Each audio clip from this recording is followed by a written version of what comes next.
Bang! Neeves Knives. I'm Jared, and we are live, ladies and gentlemen, live on Neeves Knives. How's everybody doing tonight? Hopefully all is well. Let's see, we have a bunch of people already in the chat because we were hanging out before we started. So today we are going to go through the knife steel chart. I do have it linked in the description for anybody who wants to click on it themselves or read through anything or read through it later or whatever. But we're going to talk also about some of the inconsistencies with it and then kind of different ways to look at it, right? So, and we're going to go through some of the steels on there. We're going to talk about some of the steels, good steels that you should possibly invest in, for different purposes and, depending on what you do. And we're also going to talk about button locks, your button lock stick and your detent. I know a lot of people are having issues with some of their button locks where it gets almost like locked closed, where it has like the worst lock stick ever or like the worst detent ever. And it's good news is that it's typical. It's a typical thing. And there's just one issue that you're having, and we're going to talk about that issue. So we'll give it a couple minutes for people to come in while we chit chat. What's up, Ian? I thought Jared shaved. Guess I was too lost in the bourbon. It grows pretty quick, doesn't it? What's up, gangsta? What's up, Tomcat? Speaking of knife steel, have you heard about the Kunwu Chads? They are confirmed HRC 56 to 58. PM 60 first batch already shipped. I know I don't. Kunwu Chads. No, I don't know what that is. I'm not even sure like what the steel is or anything. 56 to 58 sounds pretty soft though. I'll say that much. So typical so it depends on the steel though, because like I could bring up a couple steels right now that 57 is pretty average for it. So, however, a lot of those steels can still be HRC'd higher, right? Like just for an example, 14C28N. That still does good between like 57 and 63. So that's a very wide range. Most steels are not going to be that way. Most steels are going to be, there's going to be like only like a two number difference in where you want it, like 60 to 62, 61 to 63, things like that. Now there's going to be some examples where like, okay, if it's on a fixed blade, maybe a little bit softer, right? So it does depend on the application, but in most cases that does sound pretty soft. Oh, 66 to 68. Okay, 66 to 68. Now that's a different story. So 66 to 68, that's very hard. So when you start talking about, put it this way, to cut glass, I think it's 67.2 or 66.7. No, 66.7. I think after 66.6 or 66.7, you can start cutting glass. So I think that's what it is. But so that's really hard. That's like ZDP 189. ZDP 189. I got some right here somewhere. Is usually between 65 and 67. Steels like Rex 121, Maximet, things like that, they're close to 70 HRC, sometimes around 70 HRC. My buddy just heat treated an S35 blade to 72. I don't know about that. I didn't think S35 could even go that high. They would just shatter, to my knowledge. A typical good range for S35 is like normally 59 to 61, 58 to 60, 59 to 61, something like that. But I don't know, is that also the hardness where you can drop a knife on a plate and not harm the edge? Yeah, right. So that is a factor though. Like when you get harder, right? Depending on the steel, some steels are tougher than others. So like there's a lot of variables at play, but the harder you get, the more brittle a steel gets. So while the edge retention goes up, right? So while it might stay sharp longer, it also has the possibility of being more fragile, depending on how you're using it, right? So if you're going to be doing anything with impact with your knife steel, then having a super hard high HRC isn't what you want, right? So, but if you're not doing impact and you're doing all cutting stuff, you know, then the edge retention is what you're going to want. So you might want it a little bit harder. There's always going to be a balance though. Okay. So, since we got some people in here, let me pull the thing up on here and then we will pull up the chart because I want to go through a bunch of different steels and also some steels I don't necessarily agree with on their particular chart. Now there's a lot of different charts, guys, so this isn't the only chart. This is the best, I think the best chart for people that are wanting the most information in one area broke down very simple because it is very simple to understand. So let's check it out. So we have right here, this is on Blade HQ. Like I said, it's linked down in the description. And we're going to scroll down. You got to scroll down till you get to it. So if you read the top, it talks about what edge retention is, what toughness is, what corrosion resistance is. Because remember, a lot of people kind of get edge retention and toughness confused, right? So toughness is going to be right here. Toughness is the resistance to chipping or breaking. Tough can handle impacts without gross chipping or tips breaking off. Edge retention often refers to the ability of the knife's edge to maintain its sharpness during use, basically just how long it can last without going dull. Now, there's going to be a little bit of toughness involved in that to some extent when you're talking about like edge stability and things like that, because, you know, depending on how low you make your angle when you sharpen it, when you resharpen it, you know, all those things make factors. The lower the angle, the more edge retention you're going to have, but also the more brittle it's going to be because it's going to be less tough, you know, the thinner it gets. Then there's corrosion resistance, ease of sharpening. That's basically the four factors, what they're going to range in this particular chart, in most charts too, to be honest. Okay, so when we get to the top, you see we have edge retention, and you can see these are what they call their premium steels. There are steels that are not on this chart, by the way. They have most of them, but like Van X is missing, 15V's missing, and I think Rex 121's missing. There's a bunch of steels missing, but this is going to be most of the steels you're going to see on today's knives. Let me just make sure I don't need to read anything. It's all a process of heat treating. And yeah, we're going to talk about the heat treatments here in 1 second, Aries. 1 second. So you see, we have the premium steels here. These little guys up at the top reference the edge retention, toughness, corrosion resistance, and ease of sharpening. If you look at the top of right where it says edge retention, on top of that, those little pictures. As we scroll down, we see high-end steels, right? High-end steels, 10V, K390.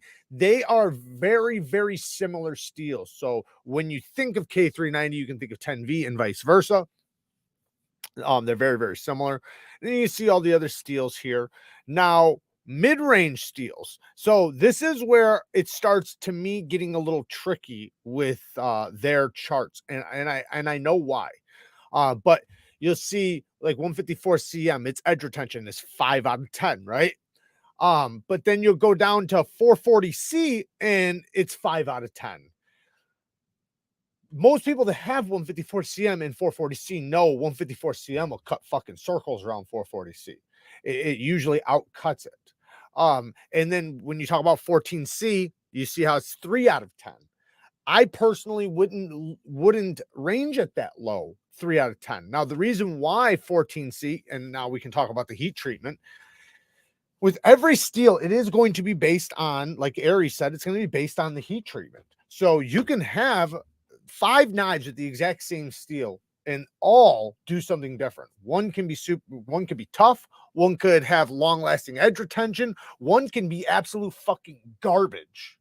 Like literally like doesn't hold an edge for crap and will break, like, because the heat treatment is everything. It's kind of like baking a cake, right? Think about a cake, like baking a cake. You could have a perfect cake.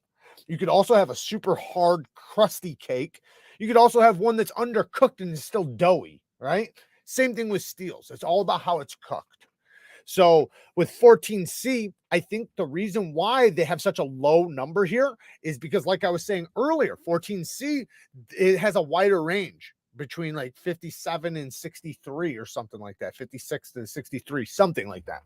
So I think the majority of the cut tests that they were referencing from the KATSU cut test, and we're going to talk about that too, the KATSU cut tests, I think we're at like 57 HRC. So now when you're talking about 14C at 60 HRC, the edge retention is going to go up. And like one of the edge retentions I did on the 14C was at 60, and it did really, really well. I think it cut 223 feet in a 1-inch section doing push cuts through cardboard. So now, in my opinion, 154 CM usually outcuts 14C by a little bit, but not by a lot. So I would have gave it a 4 out of 10, but then 440C, I would have gave a 3 out of 10. I mean, 440C is like 9 CR. So thank you, baby. Look at that. Oh, thank you, baby. Delicious. I'm so glad that fits in your cup holder. Me too. Me too. And then you need anything else? Nope, that's it. Thank you, baby.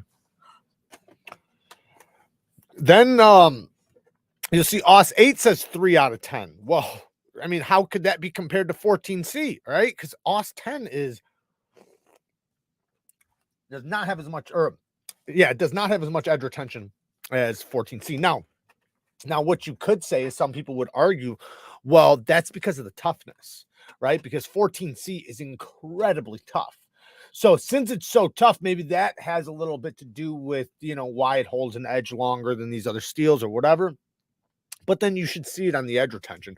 So, you do have to pay attention to the companies. And that's another thing. So we're going to scroll down here and go through some of these steels. So you'll see how they have these little charts here where you see a circle, because if you listen to, like, when I talk about steels, the way we talk about it is well-rounded, right? A well-rounded steel. So when you hear well-rounded steel, if you look at this chart, you'll see a circle, right? Well, you see how one's peeking out this way, another one's peeking out that way, not so much on the other side. 3 out of 10, 10 out of 10. So the 10 out of 10 for toughness, it's through the roof. You see 420s, tough as shit, right? But then you see the corrosion resistance, super, super good. 8 out of 10. That's very corrosion resistant. And then ease of sharpening, super easy to sharpen. Well, why is it so easy to sharpen? Because it doesn't hold an edge very long. Usually the easier to sharpen, the less long it's going to be able to hold an edge, right? Because that's the wear resistance, right? When you're sharpening it, you're wearing it down until you sharpen an edge to it. So when you get a steel that's well-rounded, that means it has good edge retention, good toughness, good corrosion resistance. And usually you're not going to get the ease of sharpening when you have really good edge retention, but in some steels you do. Like, I like to think that like 14C is a pretty rounded steel. Even though it doesn't have edge retention, 8 out of 10, right? The corrosion resistance, the toughness, the ease of sharpening is all there. And then the edge retention is pretty damn good on it. You could say the same thing for a few other steels like 154 CM, even like S35. What's Kara laughing at? Don't be coming in here leaving laughing faces. I'm trying to right now. Chris Jones with the 2 bones. Hey, Jared, what's the HRC of fruit snacks? Oh, that's hilarious. So Chris Jones actually sent me a little present here. I got it sitting right here. We're going to talk about it here in a second. Talk about dog shit soft steel. I don't know. The fruit snacks might be harder than this steel you sent me. Shout out to Chris, man. Awesome, dude. Keep going, Chris Jones. Donate another 2 bones because the price of fruit snacks went up. Oh, shit. So, as what? I got it on. Dan, thank you, Dan. I appreciate it. And by the way, to the members, we do have a Bang Gang live sharpening tomorrow. So there is a members live sharpening. If you want to join that and you're not a member, you can go down in the description. I have it linked, so you can click on the link and you become a member. We will have a live sharpening tomorrow at 12:15 Central Time, and we'll be over at the sharpening booth when we do that. We'll have it set up over there this time, so it's going to be a good sharpening tomorrow. But thank you, Dan. I appreciate it, bud. So we have some new members already. Now, going back to this steel chart, you know, trying to find a good steel for what you want to think about like where you're at. Like here's 14C right here. You want to think about where you're at. Oh yeah. Also, if you look down here at the bottom of the rankings, it'll tell you like, listen, this, like I said, this isn't perfect, right? Like I said, we already talked about 14C and how the numbers are a little goofy on this one, right? Same thing with a lot of other steels on here, right? But it gives you a decent idea, right? It gives you an idea of where it's placed in the, you know, among other steels. But you see the rankings here at the bottom. Well, it says edge retention. It's number 28. So it's like the 28th, you know, like best edge retention. So it would be a little bit lower on the, or a lot lower on the chart. But the toughness is number 4. So off the charts for toughness, right? It's one of the toughest steels on the planet. Corrosion resistance, also really good. Ease of sharpening, also really good. So that's also why I think it is such a good steel, because it does for edge retention. It holds it better than they're giving it credit for, but it's so easy to maintain. It's so easy to strap back. It's so easy to hone. It's easy to sharpen. So in some cases, you can keep 14C going even longer than some other premium steels because you can strap it back so much easier, while the other steel you're going to have to do a whole new sharpening on. Just depending on what it is. 154CM, fantastic mid-grade steel. This is a steel that is going to be very affordable, just like 14C, but you're getting a lot of great attributes. If you look, it's pretty well-rounded. I know you see a square there, but that would be well-rounded, right? It's a square. So not the biggest square, but it's still a decent square. You're getting a little bit of everything, right? Because a lot of steels, if you get one thing, you're not going to get another. Like that's in a lot of cases, that's how it goes. So if you get a lot of edge retention, well, then you're not going to have any toughness, right? Or you're going to get a lot of edge retention, but no corrosion resistance. So very few steels are very well rounded. I mean, don't get me wrong, there is a bunch, but that's what you're looking for. Now you need to figure out, where are you, right? What location are you in? Are you in Florida where it's hot, humid, and salty? Right? In that case, you need something corrosion resistant. Louisiana, you know, places like this, you need something that has good corrosion resistance, because steel, you know, a lot of steel will rust, but there's a lot of great corrosion resistant steels. If you're in Arizona where it's dry, well, then you probably don't give a fuck about corrosion resistance. So in that case, you're going to go all out on toughness and edge retention, or at least you should. My Elementum fixed blade is 14C, I think, and just dropped it. And yeah, it's good. Yeah, no, it is. I think the fixed blade, I think, is, they might have a 14C version, but I know they have a D2 version and have another one that I think maybe it's 14C. They use Nitro V a lot too, and Nitro V is very similar to 14C. Every time you think of Nitro V, you can think of 14C. But you guys see this?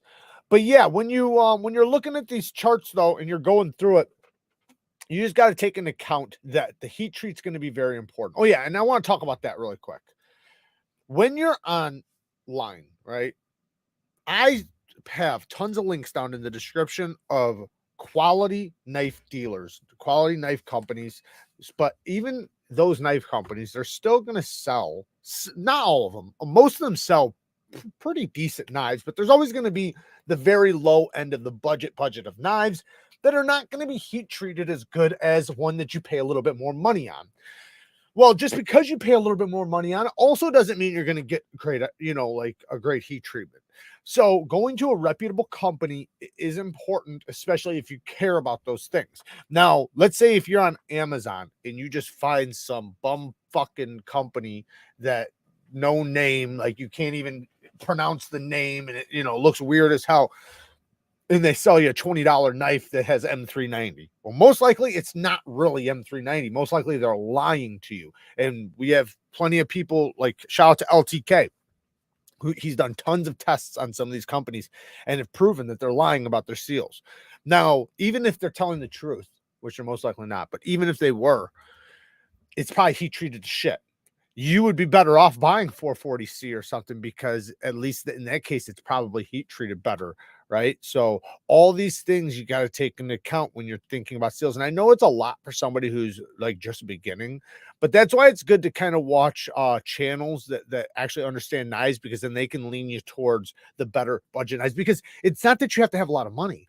You don't have to spend a lot of money. You just have to spend it wisely. Kind of like the new CJRB PYRITE XO, right? Posted a video on it earlier. This thing's awesome. ARRPM9 steel. It's a good steel. This steel sharpens up really good. They do a good job with it. It's their steel. It's their proprietary steel. They had a little issues right at the beginning with it, but now they seem like they have it down pat. It sharpens up. Hey, Brad. Oh, thank you, man. 50 bones. Tip of my CJRB PYRITE broke off just from fidgeting, opening, and closing. Didn't drop it or anything. Is ARPM9? No, it's not known to be brittle. What do you think happened? Poor treatment. So what I honestly think, I honestly think you dropped it, but let's say you didn't. Let's say you're telling the truth. Let's say you're honest because you gave me 50 bucks. I'm just joking. It could have had a burnt steel. So when companies sharpen, and then this is another factor, so never go off of your factory edge. Like, say if you buy a knife and you start using it and you're like, man, this thing went dull quick. Yeah, because it's a factory edge. Factory edges should be the worst edge that your knife ever has.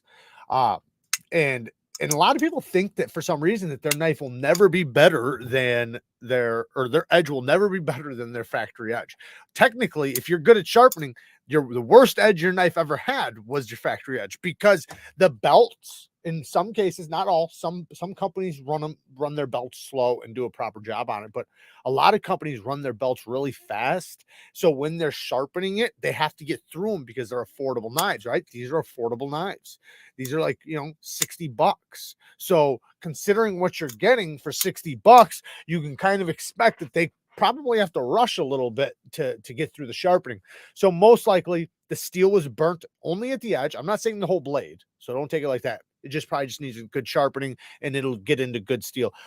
I would say probably about 30% of the time, about 30% of the time, probably even higher when you're talking about budget knives. But as far as all knives go, probably about 30% of the time I run into a burnt edge. And when it's on budget knives, it's about probably like 50-60% of the time. If it's really ultra budget, like 70% of the time. So you got a high likely chance that your edge was just burnt. And but no, that should be for the most part unacceptable. I've never had that happen, but we all deal with. I've had shit happen with some companies where it happened once and then I've never seen it again. But for CJRB, for their PYRITEs, they're usually pretty good. It's their own steel, so and they've got it pretty much worked out to a point to where it's pretty decent. It holds a good edge. It's easy to sharpen.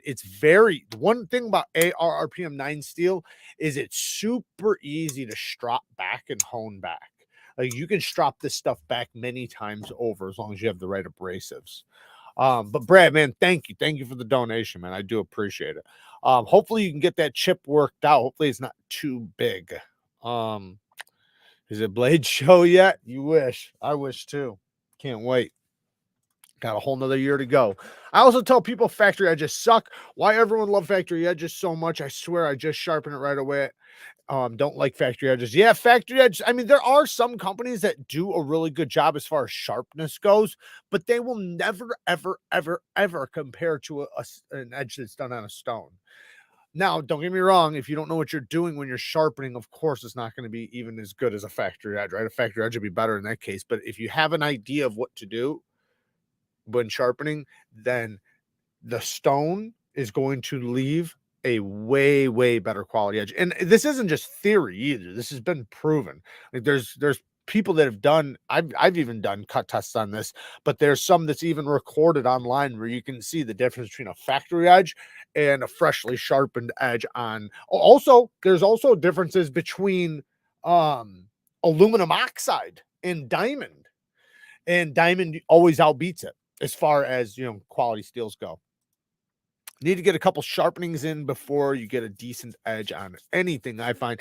Yeah, a lot of them, and that's the thing, is if it isn't burnt, you usually want at least 2 sharpenings. That's usually after 2. It depends on how much steel you remove during each sharpening, right? If you don't remove much steel, then it'll probably be like 3 sharpenings. But if you remove a good amount the first sharpening, 2 sharpenings should get you into some good steel. Just bought Sativians. How are they? I've seen you show them. They're very affordable. So I would say they're going to be good quality, very budget knives. So when you're talking about in the $20 to $30 price range, they're good for that price, right? But you got to also remember, in the world of knives, $20 to $30 is a very, very, very affordable knife.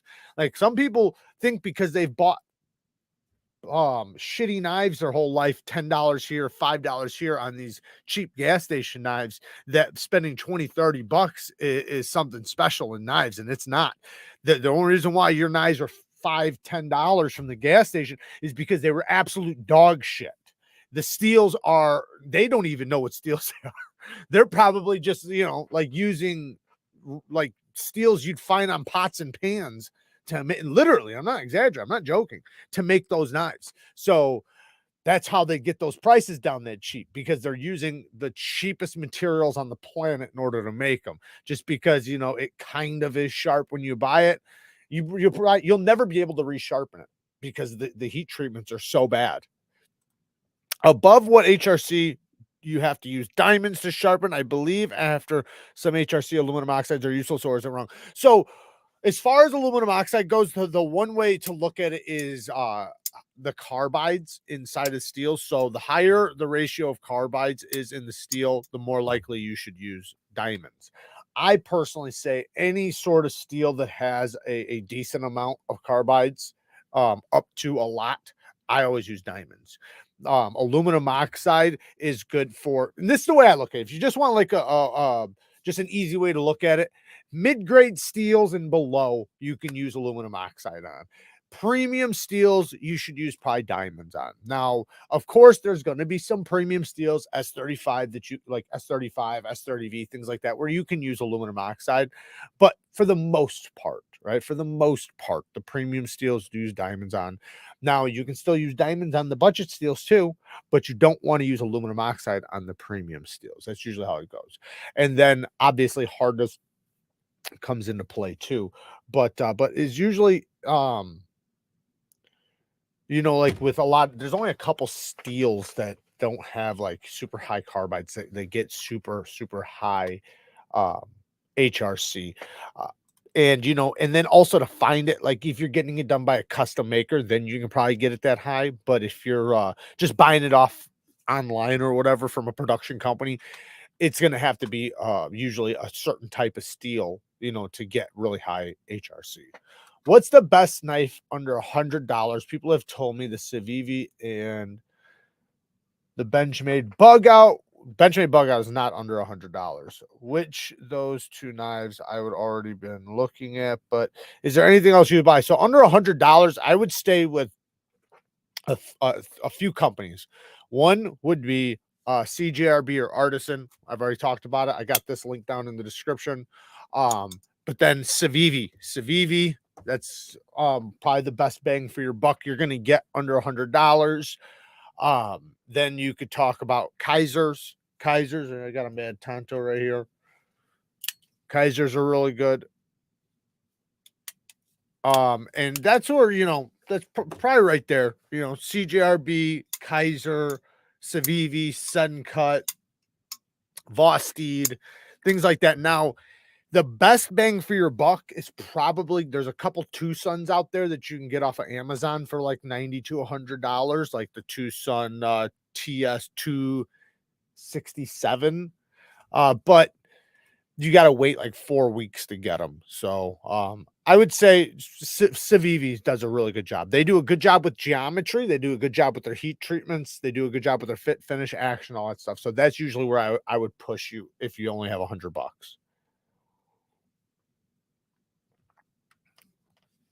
Make sure I'm not missing nothing. How much to do the hollow? I don't know what that means. The new large PYRITE is going to be a solid choice. Dude, it is awesome. And you know what? I noticed in that video I did, the acoustics did not come over the mic. Listen to this thing. Listen to that lock. This thing is nice. Super solid lockup, and it has a button lock where they made the plunge bigger than on the original, obviously, because it's a bigger, or obviously they should because it's a bigger knife, but in a lot of cases, Companies don't do that, but they did. They made the thumb studs bigger. They made the button bigger. They made the plunge bigger hardware, and it is super solid. It feels like a premium knife without premium money. It's like $60, so it's a damn good price. Okay, so we're going to talk about the button locks here in 1 minute, because I know we have to talk about how to fix your guys' button locks, because I know a lot of you guys are having issues with your button locks, or some of you guys, which is pretty common. My Mad Tonto is the biggest disappointment that I own. Way more impressive with the CV. Why? I'm curious why, because mine is amazing. My Mad Tonto is freaking awesome. I absolutely love this one. But I also love my Civivis. So I'm curious why yours is a disappointment. Maybe it's something we're about to talk about right now. How will grind on my small Strider PT to make it super thin behind the edge? You can talk to BGM Knives, BGM Knife and Tool. You can find him on Instagram. He'll charge you $60 and it'll take about a week. Who's the one who said that? It was Joe. Hopefully, comments doesn't feel as solid to me. I don't know what you mean.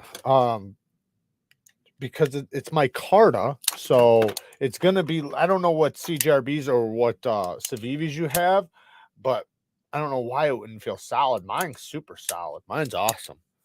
It's very lightweight. That might be what you're talking about because of the micarta, but some of the knives you suggested for me under 100.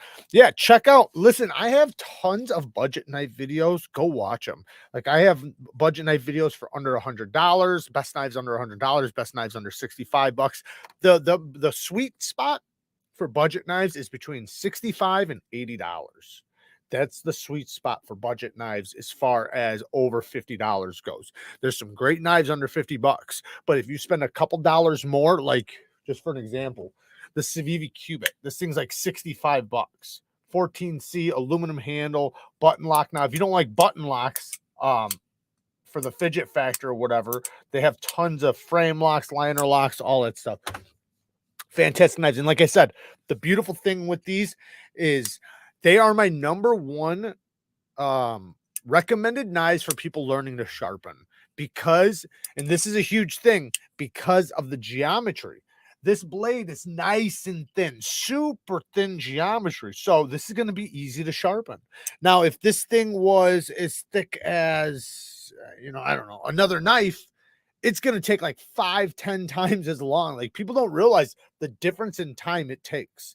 Like if you're sharpening something thick versus something super thin, this is going to, it doesn't matter even what steel it is. This could be the hardest steel to sharpen in the world. And just because it's super thin, you'll be able to sharpen it in a few minutes. While this one will be the easiest steel to sharpen in the world, because it's super thick, it'll take you an hour or longer.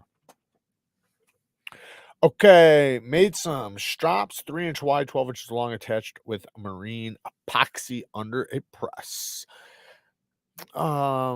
Mad Tonto lock is failing a lot on people. Neeves. Several tiers had it happen to them, and they have videos. So, with button locks though, button locks aren't made to be tough, right? Like mine's pretty solid. I've checked mine over and over. And in that case, like if that bothers you and it's super easy, return it. They'll give you your money back, or they'll replace the knife. But button locks aren't designed to be super. There's a lot of liner locks I could fucking fail too. Now, don't get me wrong. There are some that slip entirely way too easy. But also you want to check your plunge, make sure it's dry, make sure, your hardware's tight. And this leads to the next thing, how to fix your button locks, because this is also an issue. And I'm not saying that this is why they're failing, but one of the issues people have, the knives matter. Thanks, Steve. Shout out to Steve Kalari. Super Steel Steve. Definitely go and follow him on Instagram. He's making custom knives, period. Some of the most beautiful custom chef knives I've ever seen. He definitely gets into geometry and super, super thin geometry. He did a video earlier I watched on Instagram where he was cutting up an onion with a dull knife, but it was cutting like it was sharp. Like you would think, like anybody watching would be like, ooh, that's a damn sharp knife because of how easily he was cutting. Then afterwards, he rubs it across his hand. You can see it's dull. It's just the geometry cuts. I called him a conspiracy theorist for it. Thank you, Steve. So what the fuck was I about to talk about? Oh yeah, your button locks. So the reason why your button lock is sticking, and the reason why it's sticking, and you have a super strong detent, like where it's like almost impossible to open, where literally it's like it's crazy. It doesn't even make sense. Like, well, how is it this hard to open? And then when it's open to close it, it pops. The reason why is because your scale is loosened up somewhere, and what's happening is it's not flat no more, so it's kind of kinked like that. So what you have to do is you want to take off your scale, like just unscrew each screw. You can just try that first. Unscrew each screw, and then as you tighten them back down, tighten them down slowly. So lightly tighten in your pivot, but not all the way, just a couple turns. Then go over here and give these a couple turns. Go over here, give this a couple turns. Go over here, give these a couple turns, so that the thing goes on nice and flat, kind of like the wheel on a car, right? You don't want to screw down one side all at once and then have this one try to catch up. You want to do them nice and even at the same time. That way the scale is nice and flat. Then after it's nice and tight in the pivot, then give it a shot and try it. See what you can do, or see if it's fixed it. Now, if it did fix it, right, which it should, and if it didn't, you back up the pivot a little bit, see if now it's a little bit too tight, and make sure you did it, because there's been times where I've tried that and then it came right back like instantly, but it's because just me opening and closing it started backing up the pivot already. So what you want to do is make sure that after you do it, and you can feel it's tuned right, everything's working good, make sure you Loctite it, put it back, get it back to the good action, Loctite it, and let it sit. Let it sit for 24 to 48 hours, especially if you have Loctite that needs to set up, because most Loctite, if you read the bottle, it'll tell you 24 to 48 hours. So depending on the Loctite you use, make sure you let it sit and set up, and don't grab it early, because one of the biggest mistakes everybody does, you, me, and everybody else in the chat, is we'll Loctite it, and in 2 hours we're fucking grabbing it and flipping it, right? Like, oh, it should be dry enough. Or like 5 hours in, like, it's dry enough. So yeah, that's I did do a video on it. I actually have it right here. We're not going to watch it, but you can see the name of it, and it's called Fixing. Can you see it? Fixing the XL bag lighter button lock issues. Now, this happens with every button lock, but I use this one as a reference because at the time of the release of this knife, it was happening to everybody. And it was because the company didn't Loctite the hardware. So since they didn't Loctite the hardware, and this was the first batch, the screws were coming loose, and some of the screws were, and it was making it to where people couldn't open them. It had hella lock stick, all these things. So, and I show you exactly how to bang. Neeves Knives. I'm Jared, and I just take it apart like I tighter, said. go to this screw a little bit tighter, and then go all the way around in a circle. But I go around, and you see how I'm tightening it slowly all the way around. I'm not tightening up one screw all at once. So anyways, but that's how you do that. Dave Goodrich with the 5 bones. Seems to me if one can sharpen well, you could get by with cheaper knives, maybe. Dave, yeah, if you know how to sharpen, you can definitely get by better with more simple steels, because you're good at sharpening. I would say with more premium steels, though, that's where they come in. That's where they shine, those, when you know how to sharpen. A lot of people won't move to premium steels because they don't know how to sharpen. So when you know how to sharpen, a person who knows how to sharpen is going to get the best out of some of these super steels, and especially when they're heat treated well. And like, just for an example, if you want a company who does a damn good job with heat treatments, Spyderco does a really good job with heat treatment. So if you want to feel a super steel at a high potential, Spyderco, especially like their USA stuff. I mean, it's It's night and day difference when you're talking about a good heat treatment versus a poor heat treatment. Like, I don't even think most people don't understand because one, they haven't done like a controlled test, but two, they haven't felt enough steels. But I'm telling you, man, like even with sharpening, your experience is either going to be super good or super bad. And when it's a poor heat treatment, your experience with sharpening is just ridiculous. It's like I've even had people contact me like, "What am I doing wrong? I cannot get this knife sharp."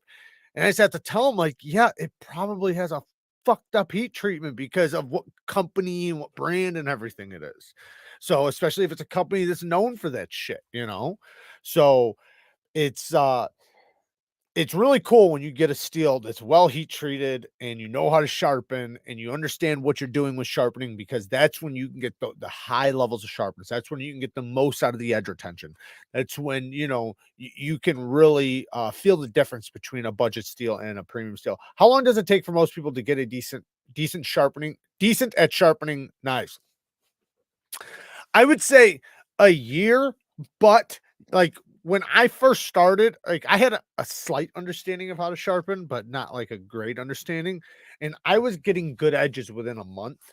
So like within like 2 weeks, I was getting a knife sharp. You know, like I was getting a knife sharp before that, but this is what happens. You think you're getting a knife sharp until you start getting a knife sharp. Then you start realizing how not sharp your knife was. And that just continues to happen. 6 months in, you're like, I didn't know shit a month in, right? But a month in, you were like, man, I'm doing great. Then 6 months in, you're like, man, I was doing like shit before. Now I'm doing great. Then a year later, you're like, 6 months ago, I didn't even know what I was talking about. And that's how it goes. You're just progressing it better and better and better and better, just like anything, right? It's kind of like this. For an example, how difficult is it, or how long does it take to ride a bike, right? Think about that. How long does it take for somebody who has no idea how to ride a bike to ride a bike, right? They're going to pick up how to ride a bike pretty quickly. They're going to be able to balance ride a bike, but are they going to be able to ride wheelies and jump off of ramps and things like that? No, right? But as time goes on, they will, right? And then the more they do, the more they ride, the better they're going to get. And then they're going to like realize, like when I first started, I didn't even know what I was doing, but I could ride a bike. So it just takes practice. Please read. Okay. I gotta find that one. I don't see it. Is it far back? I don't see it. Let me try to catch up. I see. It has to be before this. This is the only one I see. If more people write the question, goes on top and he just reads the newest ones. I don't just read the newest ones. I try to go through. Like right now, I'm not even close to the bottom. But it's I have to jump around. If I read one by one, then you will leave a question an hour ago, and it'll take me an hour just to get to it. But I can't find your question, Guitara. Oh, wait, was that it? No. I'm waiting for the micro Jimmo just because I have to. I'm sorry, just ask it again. Ask it again. I'll answer it. I'll wait for you to write it again. Please. If you write it again, I will read it. What company with MagnaCut blade is decent price in your opinion? Well, the answer I'm going to give is not going to be the optimal heat treated MagnaCut, but I would say Kershaw's Launch 15. They have the Launch 15 in MagnaCut, and it's between 61 and 62 HRC. Optimal would be 63 to 64. So you're going to be missing out on some edge retention, probably about 100 feet in a controlled cut test in a 1-inch section. So not saying you won't have good edge retention, because you will, right? We're talking about the difference between like 600 feet and 700 feet, right? So, you know, take that how you want, but that's what I would say. Kershaw's got some, I think for $150, you can get their MagnaCut on an aluminum handle. There's other brands too, but they're doing some. Otherwise, you can get it from like a custom maker, like somebody doing fixed blades or something. It just depends on what you're wanting. But if you're wanting a folder, then you can go that route. Another route, if you're willing to spend the money, you know, I could recommend ProTech and things like that. I'm still. I see he wrote this, but he didn't write another question. I was gonna read it, but I don't see it. Guitara. I was waiting for you to ask the question again. Maybe you didn't hear me. Jared, question just scored the ProTech Sapphire. Not sure if I should put a 15-degree edge on it. Let me look it up really quick because I don't know what that one is. I can't think of it.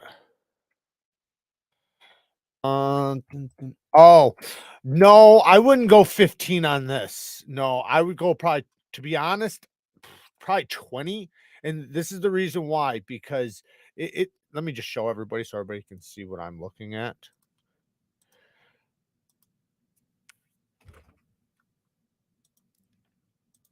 So we're talking about the Godfather here, and it's an automatic, right? That's one thing. It's an automatic. Now, these automatics, because if you look at it, you see how the grind is in the middle of the blade, right? So the thickest part of this knife is in the middle of the blade. So in order for that to get down to the edge, it doesn't have far. So it's impossible for it to have super thin geometry, right? Unless if it started out with a super, super thin blade stock, which I don't think it did. Blade stock thickness is 130 thousandths. So it starts off with a thick spine, right? So the edge is going to be thick. So if you put 15 degrees on this, you're going to have a massive bevel. Like it's going to look abnormal on the knife. Go 20 degrees per side. That should be a good angle. If you want to go lower, go to 17, but don't do 15. 15 will be just entirely way too low. And then also your tip will be too fragile. Because you see how these tips are super, super pokey. Your edge bevel is going to be like 4 times the size of what you see on this one right now. So they probably have a 25 to 30 degree edge bevel on it already. So when you do 20, it's going to be probably double the size that it is on this picture, give or take. So that's what I would do. 20 degrees just because of the geometry, because of the style of knife, because of the tip, because of all the factors. Just be careful with that tip though. Make sure you don't go over the tip with your stone. If you're using a fixed angle system, make sure you stop as soon as the stone hits the tip. It's going to be very important. It'll be very easy to round that tip if you allow your stone to go over the top of it. Daniel Cad with the 5 bones. He asked the best for EDC. S30V Hogue. Wait, 30V Hogue Deca. What's best for EDC? Hogue Deca or Yojimbo? Okay. Hogue Deca or the Yojimbo? To be honest, probably. So if you're gonna go Hogue Deca and get original goat scales with my link, then man, that's tough. That's tough, man. So I'll say this. I love them both. But if you're going to get the Deca, you got to get original goat scales. So they're USA made, really good quality. You can get titanium or aluminum. With the Yojimbo, you don't have to get scales. It already has G10. However, you can if you want to, but you don't have to. So it's already done. If you get the Yojimbo, it's already set up for you. You're good to go. And if you want to upgrade from there, you can. But with the Deca, to me personally, I think it's almost a must. Now, if you get the G10 one, you don't have to get new scales, but it's nice to get new scales. But if you get the Magna Cut one with the FRN, to me, it's a must. I personally don't like the scales. When you go to push it through something, the scales will pinch your skin because they're so flimsy. Like literally, when you try to cut with the Magna Cut version of the Deca, it'll pinch your skin because it's flexing so much. Once you put the original goat scales on there, like mine, then it works good. But to be honest, I'd probably just tell you to get the Yojimbo though, because that way you don't have to go out and get the scales. And the Yojimbo has nice thin geometry. It is a hollow grind, great utility cutting. The compression lock's a great locking system. So I would say Yojimbo is probably what you'll be happier with. But I'll tell you what, man, the Deca's great. I've carried the Deca a lot. It's so lightweight. It's easy to carry, super snappy, and especially once you get the scales, man. Dino Hunter G says, thank you for the video suggestion, the $100 knife videos. And I just wanted to say thank you for telling me to watch it because I really like the list you put out and I'm glad I subscribed. Thank you, Dino. I appreciate you subscribing and watching, man. Thank you so much. Custom EDC Knives in the house with the 2 bones. How's it going, everyone? Oh, Daniel Cad with another 2 bones. Hogue Decken Magna Cut or S30V Jimbo. So what I'll say, though, is Hogue did raise their HRC. So now it's 63 to 64 on their Magna Cut. So if you're talking about just between the steels, the Magna Cut's going to be superior to S30V at that HRC. But Spyderco does a really good job with their S30V. Really, really good job. So if you're going to get S30V from any company, Spyderco does a really good job with it. But the Magna Cut's going to be superior to it. Now, if it's not just about the steel and it's just about the knife, they're both great, man. They're both great. One's going to be a lot more lightweight. So that's another factor, right? You got to put that. Even with the aluminum scales I have on my Deca, it's lighter than the Yojimbo by quite a bit. How many sharpenings can you typically get out of a knife? I'm new to sharpening, and I don't know why I only get 2 to 3 sharpenings out of a knife, and I lose a lot of steel. What am I doing wrong? So there's a couple things you're doing, Mark. So one, you're probably removing far more steel than you need to, right? If you're freehanding, it's kind of understandable because you're learning, right? And you're trying to fix things. But if you're on a fixed angled system, there's no excuse. So if you're on a fixed angled system, make sure you're not lowering your angle back too low. That's one thing. Make sure it's also not too high, but get good at understanding the burr. If you get good at understanding your scratch pattern and your burr, which I have tons of videos on. In fact, tomorrow we're going to be talking about it in the Bang Gang Live at 12:15 Central. Because we have a live sharpening tomorrow afternoon. But you need to pay attention to your scratch pattern. Your scratch pattern, watch your scratch pattern go. So like wherever you start, right? When you start sharpening, right? I'm simulating. When you start sharpening, whether you're sharpening on a stone or you're using the stone on the knife, look at your scratch pattern, see where it starts. You want to watch it go down to the apex, right? Or down to the edge. And then once that scratch pattern hits the apex, you should have a burr. As long as it's from heel to tip, now you should flip and then start doing the other side. You're most likely creating a way bigger burr than you need to, and you're removing way more steel than you need to. Like I said, when you start freehanding, it's kind of going to happen. And it just takes time, but yeah, usually if you're asking how many sharpenings should you get, a lot.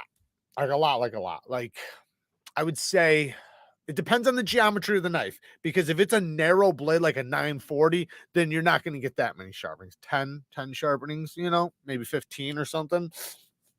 But if you're talking about something like a Spyderco where it's got a nice big broad blade, or something like this where you have a beautiful sharpening choil, so you have plenty of steel to remove before it ever gets backed up, you're going to have a lot of life on there, especially if you understand edge angles. So depending on the geometry and everything, all that plays a part. So every knife's going to be different. Some knives it's only going to be 10 sharpenings, and some knives you're going to be able to get 20, 30 plus sharp, maybe not 30, but 20 good sharpenings at least. But however, if you damage your edge, that takes more steel. So like say if I chip this, right? If I chip this edge right here, I'm going to have to remove probably a year's worth of steel, probably 2 or 3 sharpenings worth of steel just to get that chip out.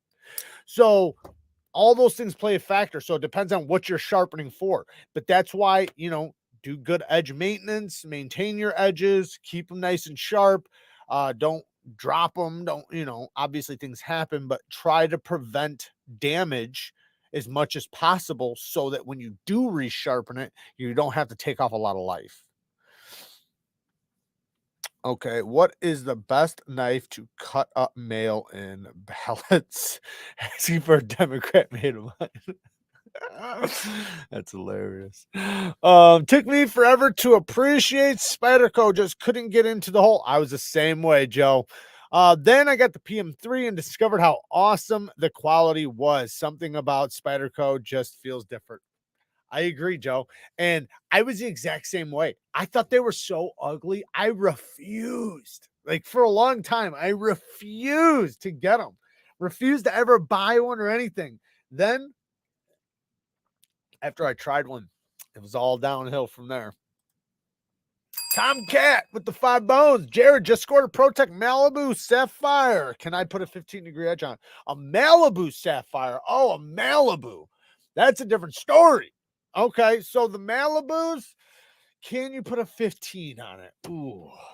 Let me just take another, because I've sharpened up many of them, but let me just look at the plunge really quick.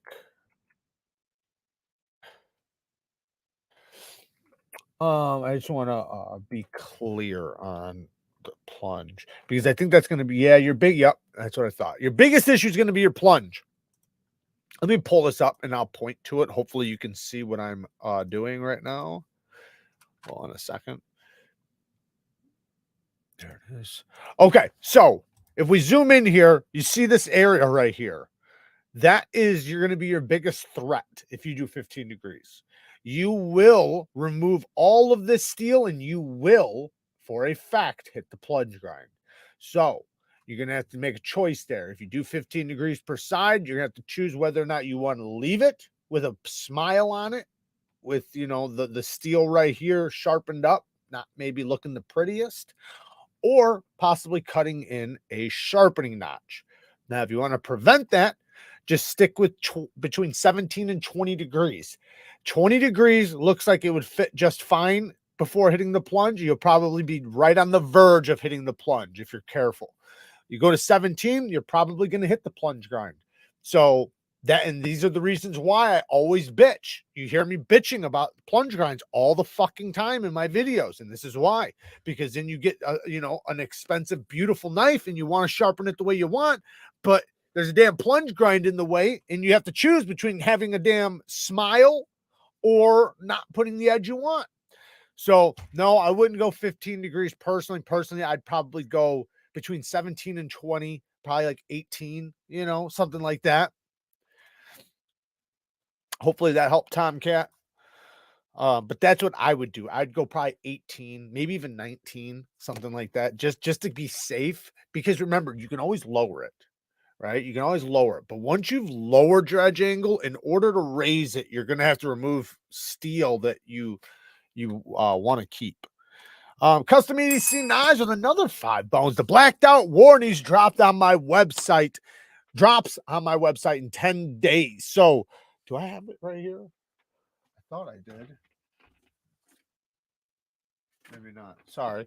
So he's got the Warn Tech. You can find it on his website, Custom EDC Knives, Warn Tech. He has blacked out versions done by knife modders that he'll be selling in 10 days. Thanks for the heads up.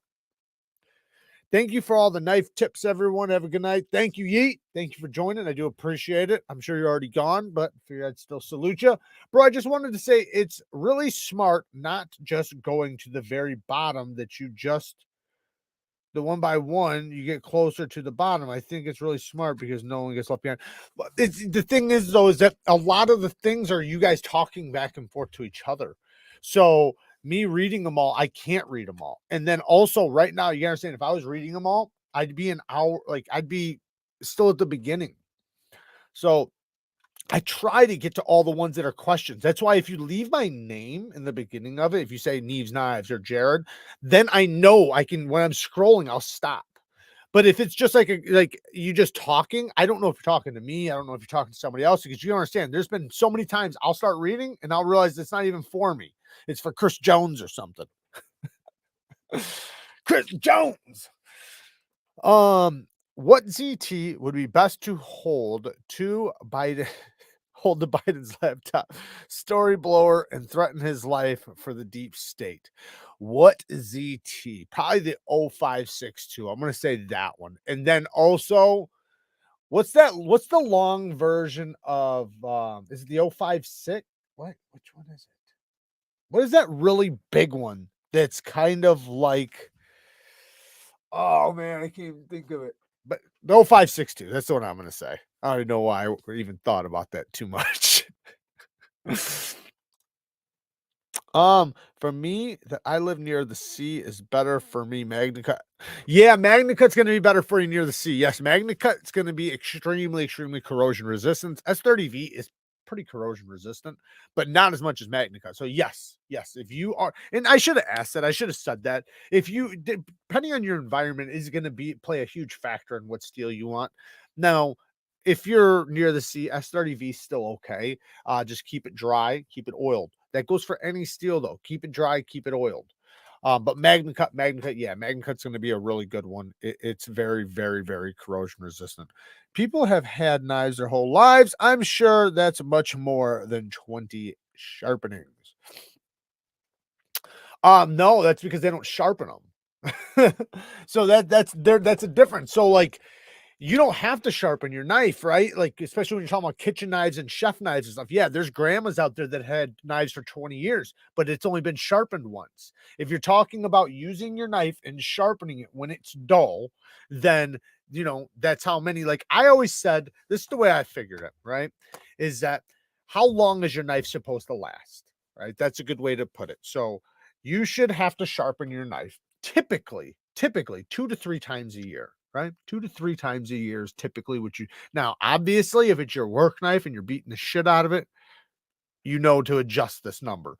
But basically, for the most part, for regular EDC knives, the knives you take out of your pocket, make a couple cuts during the day, put it away, cut your sandwich once a day, things like that. Open a few boxes a week, you know, 2 to 3 sharpenings a year. Then how many years are you going to have that knife, right? 2 to 3 sharpenings. So like, let's say after 10 years, that's going to be 20 to 30 sharpenings. So that knife's not going to last you more than like 10 years considering that. Now, geometry is going to play a part. The steel's going to play a part. There's a lot of factors. So I could say 10 sharpenings for one knife and 30 sharpenings for another. It depends on the knife. Like a chef knife, you're going to get like 100 sharpenings out of because of the geometry and because of the blade and, you know, the way they are. So there's a lot of factors, right? Like it's hard. You can't just put one number out there for everything. Like it depends on the knife. Like the Malibu right here that's on the page. I don't even know why I still have it up. This you're not going to get 30 sharpenings out of. You're not. You're going to get like 10 because by the time, maybe 15, by the time you hit 15 sharpenings, you're going to be all, can you guys see my my mouse? You're going to be all the way up here. And so this knife's going to be thick as shit. You know how big your bevel will be after 10, 15 sharpenings on this knife? It's going to be massive. Like it'll be ugly as fuck. You won't even want to use it no more. You'll just get a new knife. So, you know, it does depend. No, MagnaCut has great corrosion resistance, right? Yes, it does. Maximet has terrible. Yes. Spyderco has a salt series with MagnaCut. Yes. All yes to all those things. Yes, Asher. Yes. Spyderco is using, I think they only have serrated knives at the moment. I could be wrong though. They might have changed that. Maybe we'll look at it here in a second. But yes, Spyderco starting to use MagnaCut on their salt series. It is very corrosion resistant, but Maximet is not very corrosion resistant and it will rust and patina on you. I can relate to that. For the longest time I thought I didn't like Spider. Oh, wait, did I read that one? But yeah, Davey, I can relate too. It took a while for me to, because I always looked at it like the hole is something I don't want. Like I'm trying to avoid holes in my knife. Like that's the way I looked at it. Like, why would I want a hole in my knife? Like it's going to fucking break. Do you have a picture of a knife smile? Well, I can just grab a knife with one. Benchmade 940s always got them. Here you go. I'll move this. So just look at this edge bevel right there. That is the smile. See the plunge? So this is the plunge grind, and you see how it's sharpened into the plunge grind?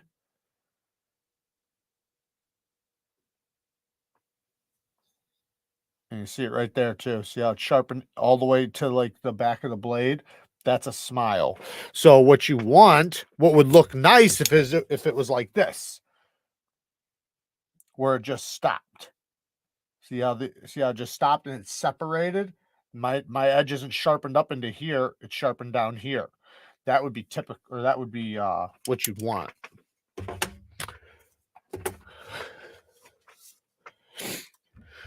I get it, and I just can't leave well enough alone. Started out at 225 for the knife and ended up 400, and before you know it. Spydercos are my kryptonite. Spent stupid money just in aftermarket titanium upgrades. Oh, I hear you, man. I hear you. Do the knife modders show up in the lives anymore? I haven't seen them in a little while. I think they're just super busy.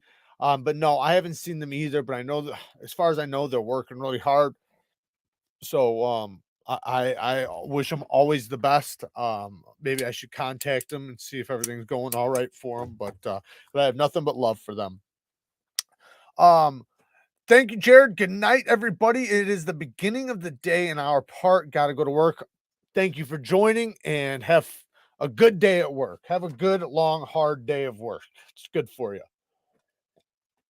And thank you for joining. I do appreciate it. Deacon, Jared, do you remember how the heat treat felt on the Custom Knife Factory Evo when you sharpened it?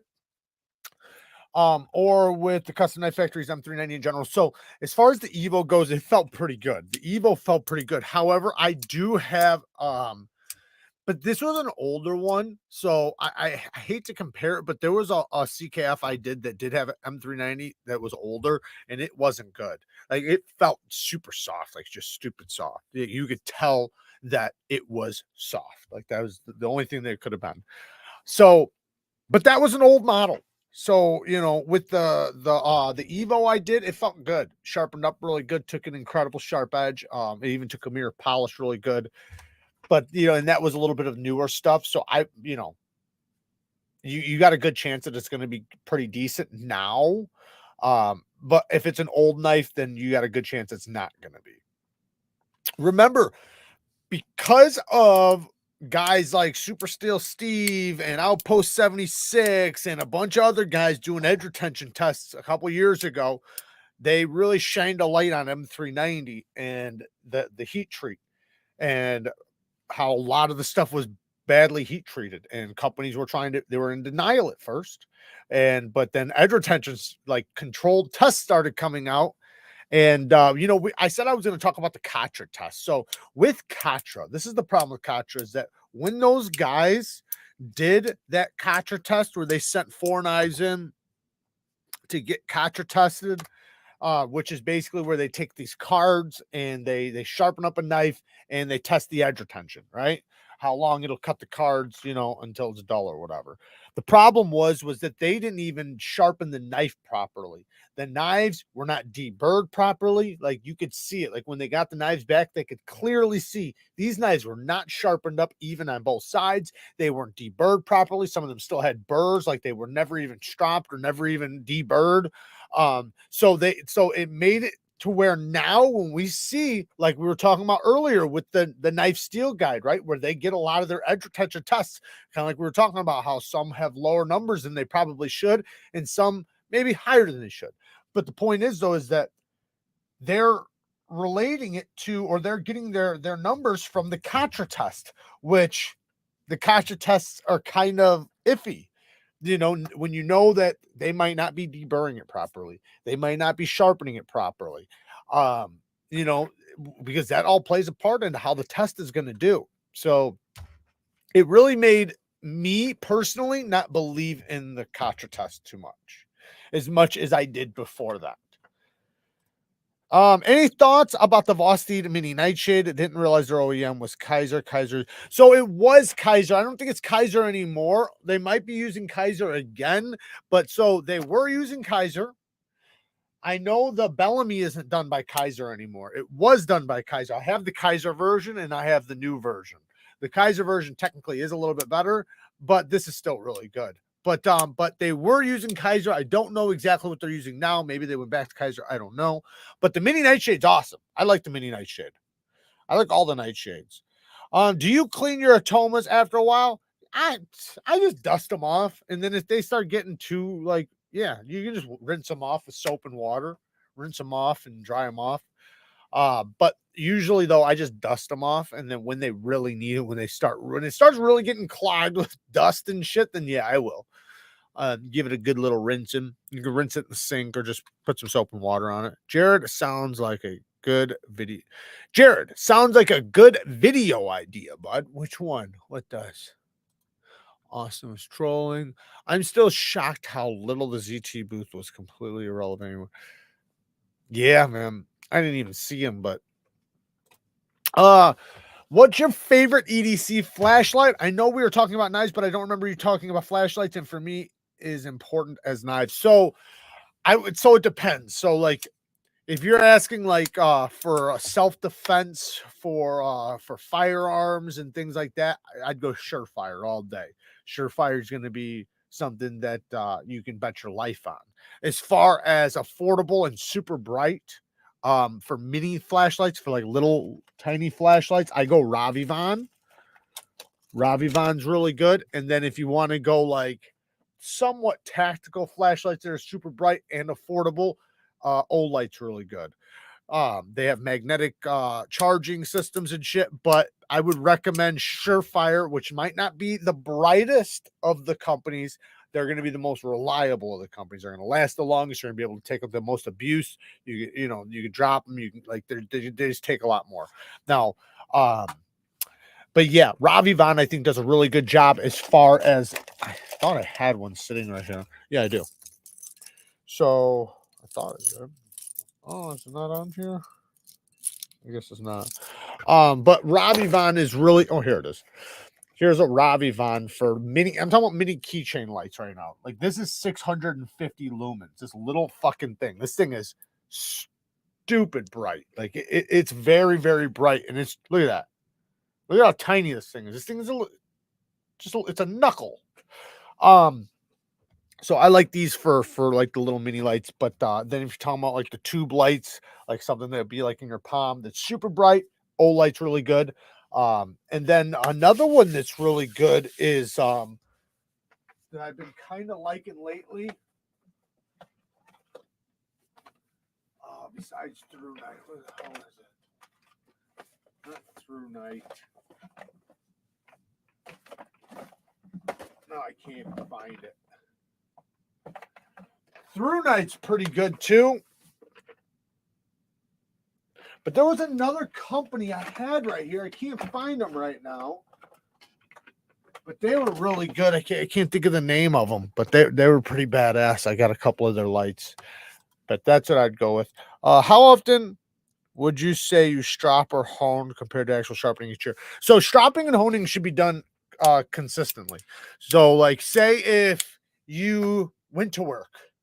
You use your knife 4 or 5 times in the day. When you come home, hit it on the strap a couple times. If you've used it pretty good, pretty tough for the day, obviously hit it on the strap. And if the strap doesn't work, that's when you hone. So you want to use it in steps. So if your edge is still super duper sharp, right, and you can still feel the bite really good, you don't need to do anything. But if you feel it starting to wear down a little bit, then you want to strop. Now, what you don't want to do is let it go so far that stropping won't work, because stropping is your first line of defense. But there's a limit. There's a limit of too much wear. It's not going to work. It's just not. So then in that case, you go to honing. Now, if honing doesn't work, it's time to sharpen. That's how it works. So strop often, right? And then hone every once in a while when stropping doesn't work. Then you can hone it back 2 or 3 times in between a sharpening. That's on average 2 or 3 times. And then eventually you're going to have to sharpen again, because the honing, you've done it just too many times. The edge isn't stable anymore, because it's all about edge stability. That's what it's all about. So here, just to give you a little chart really quick to kind of give you a good understanding. So this is your edge bevel, right? This is the tip of your edge. It's going to wear down a little bit, right? So now this is going to be a little bit thicker than it was when it was super sharp. So now you're going to come in and you're going to strap it back to true. And then, so many times, but then that's going to stop doing justice. So then you're going to have to come in and hone it, right? Well, when you hone it, you're going to put a new little apex on it, basically. Now, when you put a new apex on it, yes, it's nice and sharp at the tip, but it's a little bit thicker behind the apex. See how it's kind of like a micro bevel, right? Then when you do that 3 or 4 times, see where it's going to be now after a few times? you know, it's back to here. So now you need to do a full sharpening now, and then start from brand new and create a whole new apex and cut off the sides until you reach the apex again. So that's just like, you know, kind of a broad way of looking at it. But you should, like, so also there's a difference between why you're honing, right? So if you have like a deformation in your edge, right? Like, let's just say you were doing something and your edge got a little bit out of alignment, right? Well, you can use your ceramic rod to just push that back to true, but you're not doing anything to cut in a micro bevel or anything like that. All you're trying to do is just realign your edge. Then there's a difference between my edge is dull and I want to bring it back, right? So then you might either just add some teeth by just doing a couple passes on each side of your with your ceramic rod, or you can add a micro bevel. Maybe your edge is chipping a little bit, right? You're getting little tiny micro chips, and I'm talking about very, very tiny microscopic chips. Like you can't see them, you can only feel them with your nail. Well, then in that case, cut in a small micro bevel with your ceramic rod. And all, the only difference is the amount of pressure you push with your ceramic rod. But you could also use a plate too, a ceramic plate, something like that. You can use a fine grit stone like Arkansas. You can use a high grit Veneve. You know, anything that's a super high grit works great for honing. And actually, I have a video coming out soon where I'm going to talk about the honing steels, the honing ceramics, and how honing steel rods suck, and how you want to use ceramic. I'm going to do that soon. I'm going to do that video, and we're going to talk a lot about actually what's happening when you hone and why you hone, and the goal and what you're trying to like get away from and things like that. Because I don't think a lot of people even understand what a sharp edge is supposed to look like and what your goal is, right? So everybody arguing for metal honing rods do not have a fucking clue what they're talking about with what they want in a sharp edge. And just because a whole bunch of butchers and chefs have done it for so long, so what? Just because they have doesn't mean they you know, there isn't something better now, right? Of course, at one time it was good, but just like the rotary phone was good at one time, right? Like things get outdated. And right now we have way better stones. We know way more about steels. Our steels are far superior than they were 100 years ago, right? If our steels are superior to 100 years ago, why would we use the same tactics to fucking hone them, right?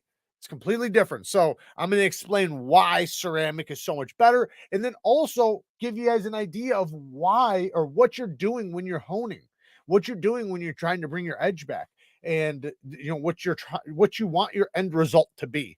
Because I don't think people really even understand, you know, on a microscopic level what a sharp edge is supposed to look like. And basically it's supposed to look like a saw blade. Like, you know, if you want to think of it like really quickly, it's a microscopic serrated edge or a microscopic saw blade, right? All the scratches from your stone lead to a little micro serration, right? But when you use like a metal rod, you're knocking those off. We're going to talk about it in the video. I appreciate you watching it work, Brandon. Thank you, man. I appreciate that. Jared, thank you for recommending the CMB Predator in one of your earlier videos. That is such an awesome knife. They're actually going to send me a couple to give away to you guys. I just got mine and I absolutely love it and think I'll shoot for a bug out. It is a badass knife. That is, when you talk about the best budget knives for that, for, you know, $70 and under, it is 100% in like the top 5. You know, like there's very few knives that really are like that. Trust me, there's a lot of great budget knives, but there's very few that just stand out above the crowd. And the Predator's one of them for sure. It's at least, like, if you're talking about like the best of the best, you know, out of all knives under $70, it's at the very least in like the top 7. Jared's super consistent with his edges. My 940 looks like that one, but was sharpened a year ago. Same inevitable smile too. That's 940s for you because the plunge grind hits the edge, so it's impossible not to do after a couple sharpenings. And that's how a lot of knives are if you have your plunge grinds too close to the edge. That's why I always scream about separating them. You want them as far away as possible. You want them this is what you want. You want steel to sharpen. That's the whole point. So a knife that wants to be used and wants to be sharpened and wants to be worked should have steel to be removed for sharpening, so that one sharpening in, it doesn't look super ugly, right? And one sharpening in, it's difficult to hit the beginning of your edge, because the more you cut into that plunge grind, the harder it gets to sharpen that area. And it starts lifting off the stone, like lots of different things. Anyone here get themselves a Vero Synapse from the drop yesterday? Hell yeah. So I don't know if there's still any available, but there you guys go. If you guys are wanting to get one of those, I need a Bellamy, the one VOSTEED I want. They still got them. They still got them. I own a Kaiser Escort. It's very smooth deployment. I need to carry it more. Yeah, that's a great one, man. I love the I love that one and the drop bear. I think they're both like equally as good. I didn't hit a lot of the boosts, the big ones. You know what? I was I'm not 100%, but somebody asked me the other day about, because I was talking about knife of the year. Where is it? Blade Show nominated this knife of the year, right? And I talked about that in a short recently. You guys seen that? Hopefully. And somebody was asking me about the Quiet Carry 9. Is it better than the Quiet Carry 9? And I would say, no, not really. But maybe some more work went into it because it's an integral. But I don't think Quiet Carry was there. Did you guys see Quiet Carry at Blade Show? I don't think Quiet Carry was at Blade Show, unless I'm wrong. Ace Beam. That's what it was. Ace Beam. Q and Fiend, thank you, man. The tail switch on mine failed after a year, but it's also 10 years old. Okay.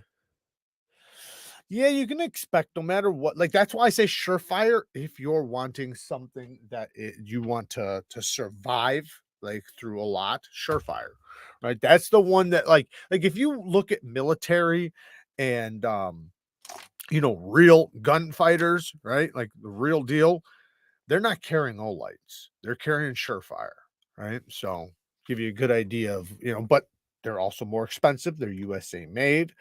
Some of them are not as bright as maybe some of these other lights, but while these other lights might be super duper bright, they're probably not going to last as long. So there's a lot of variables with flashlights that we don't even consider, and I don't even know what I'm talking about when I talk about them. So I know lumens, and that's about it.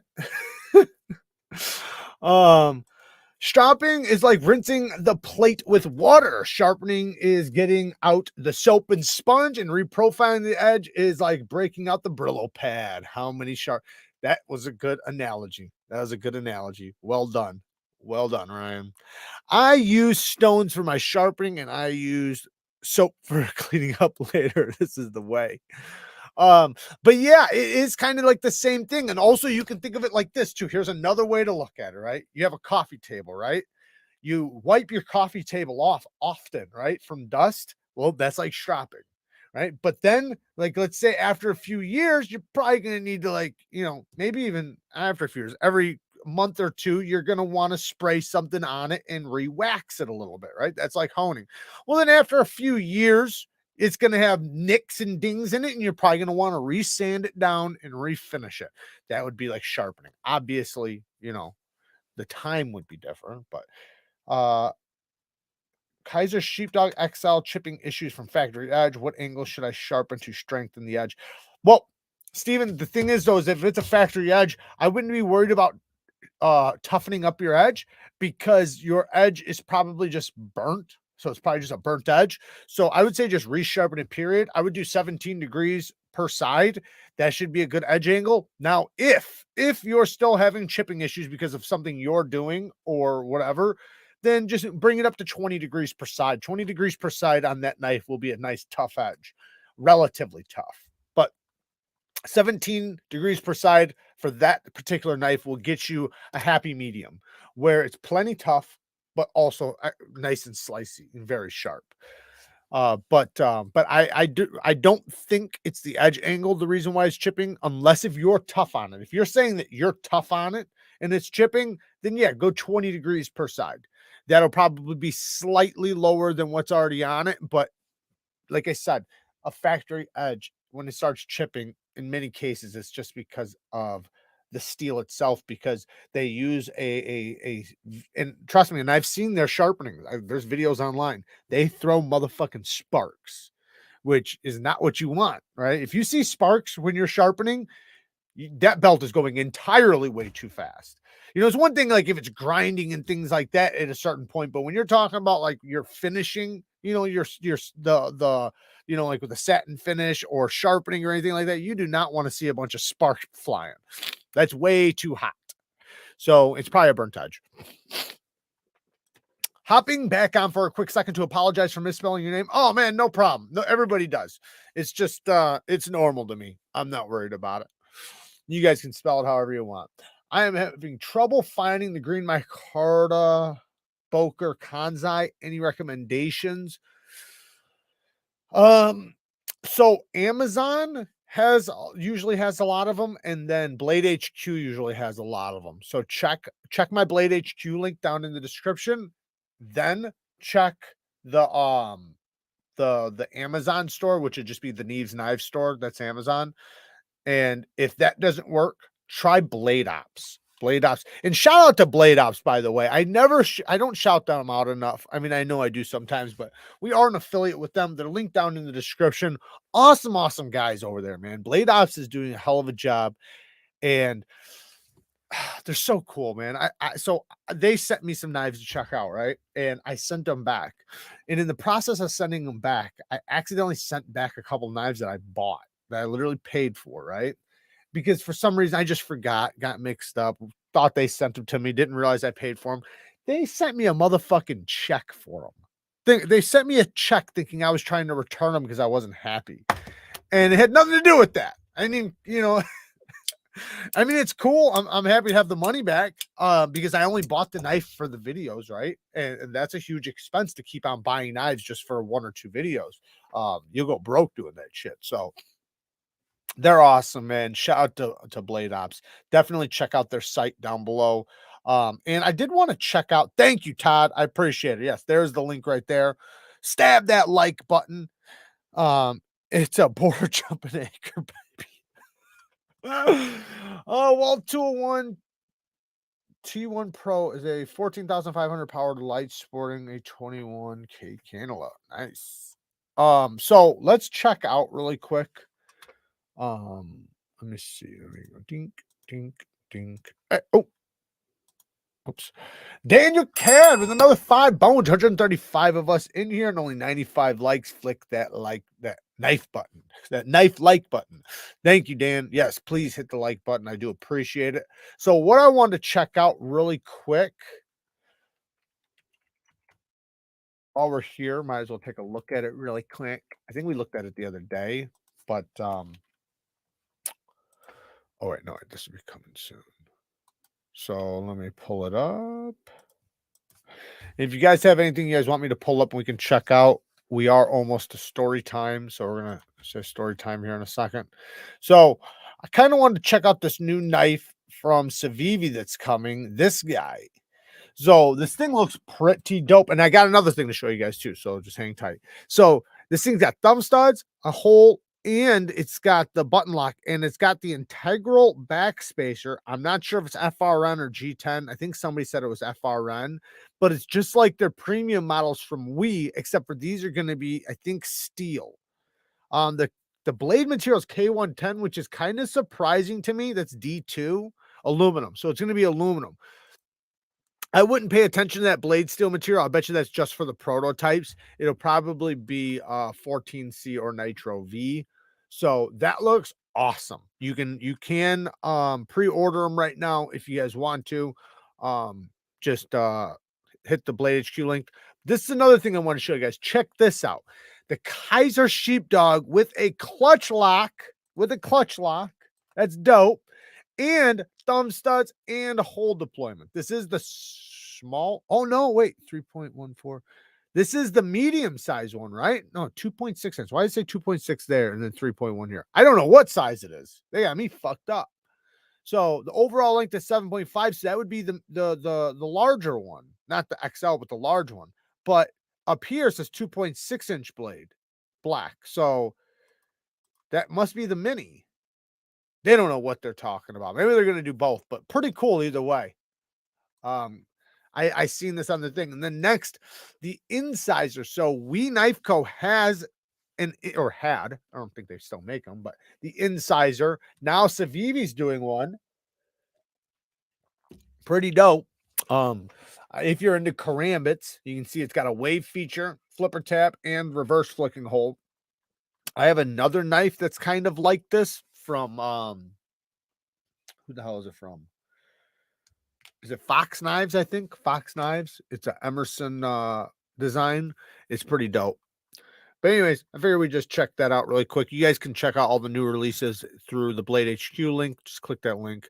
K110 was the only letdown. I'm sure will end up being. That's what I'm thinking, Austin. I think they're just mistakes. Like you've seen all the other mistakes, right? Remember, those are coming soon.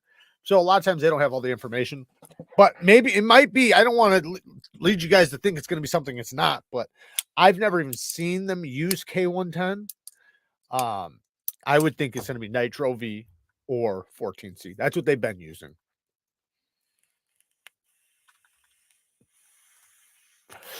Awesome to see the Pyrite Large finally drop, dude. It is so awesome, too. They did a fan. Listen to that. This thing has a loud pop to it. Wish they would have released the colors they had advertised on their site anyways to find the red or blue. So I seen they have green, black, and then this one as far as right now goes.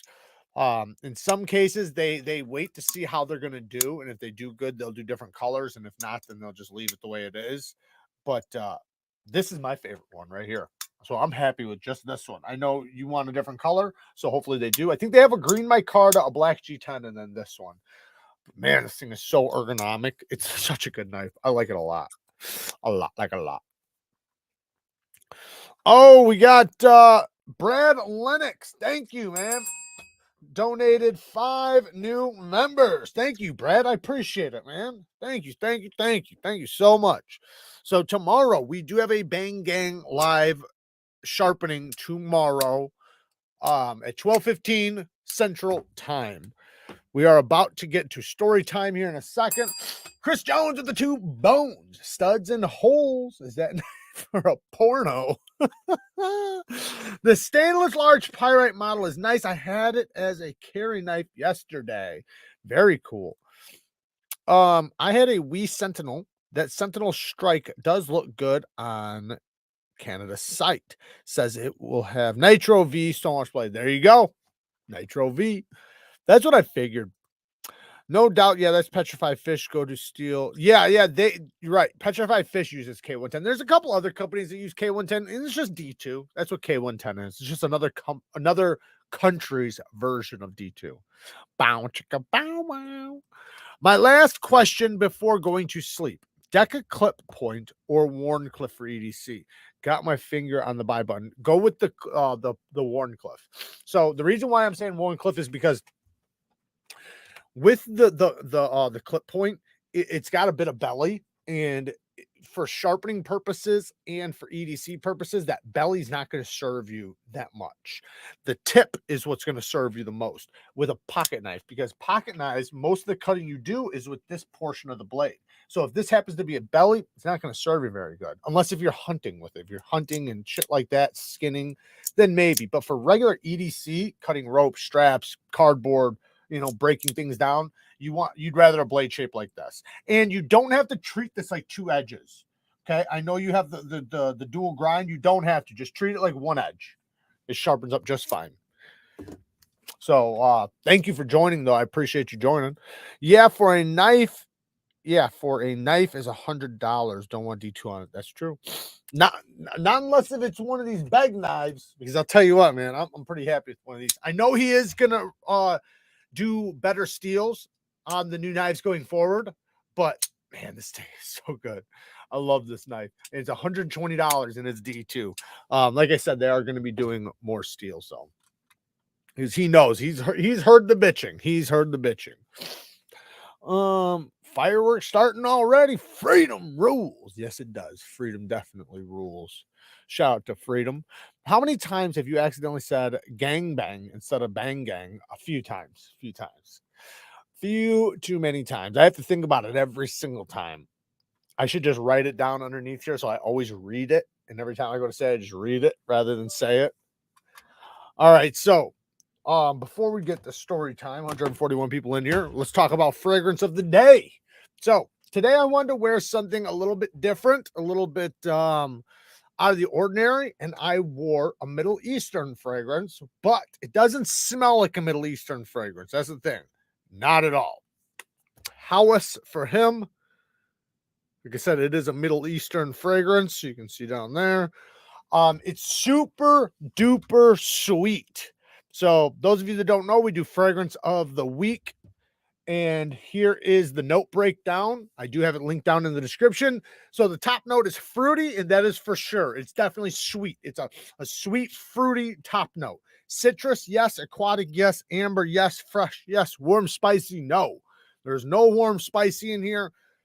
The animalic, maybe. Musky, sweet, and woody, definitely. So the dry down, you'll smell the woodiness, but right off the bat, fruity, citrus, aquatic, and sweet.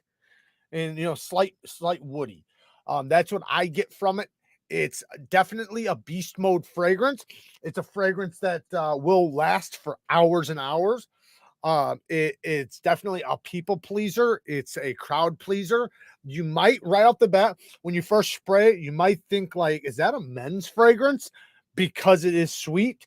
But like all fragrances, it's in the dry down that counts, right? The dry down, you know, starts after like 5 minutes and then lasts the rest of the time, right? So the dry down is where it really starts shining and gets a little bit more masculine. The woodiness starts coming out of it.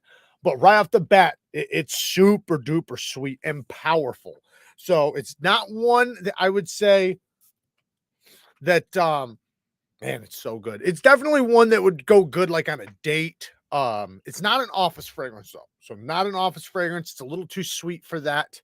But as far as like going out on a date, going to a party, hanging out with your friends, maybe something like that, perfect fragrance for that. Maybe getting cozy with your girl, something like that. Really, really good for that stuff. But as far as like in the office and stuff, it's a little too sweet for that. But damn it, it's really good though. Holy shit, is it good? And it's super fresh and a summer fragrance. You're probably not going to pull this off in the winter. But I don't know. You might, depending on who you are. I would say if you, and you can also top this off on top of like if you have like a super masculine fragrance and you want to add a little sweetness to it. This is a good mixer.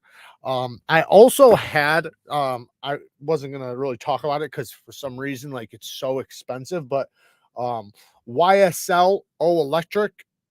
I was gonna talk about this one because it is a, it's kind of, man, I would call it a here's the note breakdown. I would call it kind of like a clubbing fragrance, kind of to some extent. It's very similar. And this is the last fragrance we're going to talk about, but you can see the note breakdown right here.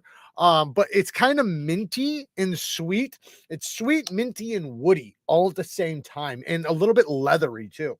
It has a little bit of a leatheriness to it. But it's similar to Versace Eros. That's what I'll say about it. If you know Versace Eros, it's very, if you like Versace Eros, you will love O Electric. So it's different. You don't smell many things like this. This is, you know, besides the Versace Eros, besides that, you don't smell anything like this. This, like I said, it has a sweet freshness. It's a blue fragrance for sure. But then it has a leatheriness to it, a woodiness to it, a sweetness to it, and then like a green mintiness to it. So they're blended pretty good. But it's a good fragrance. Problem is I'm not going to link it because it's so expensive for me to link, but you can get it on discount sites if you want to check it out. I wouldn't buy it from my link though. It's just too crazy expensive, but you can get it way more affordably just online at fragrance stores. YSL alone is nice too. I love all the YSLs. So I don't have them all. I actually have a new one coming too, but I don't have them all.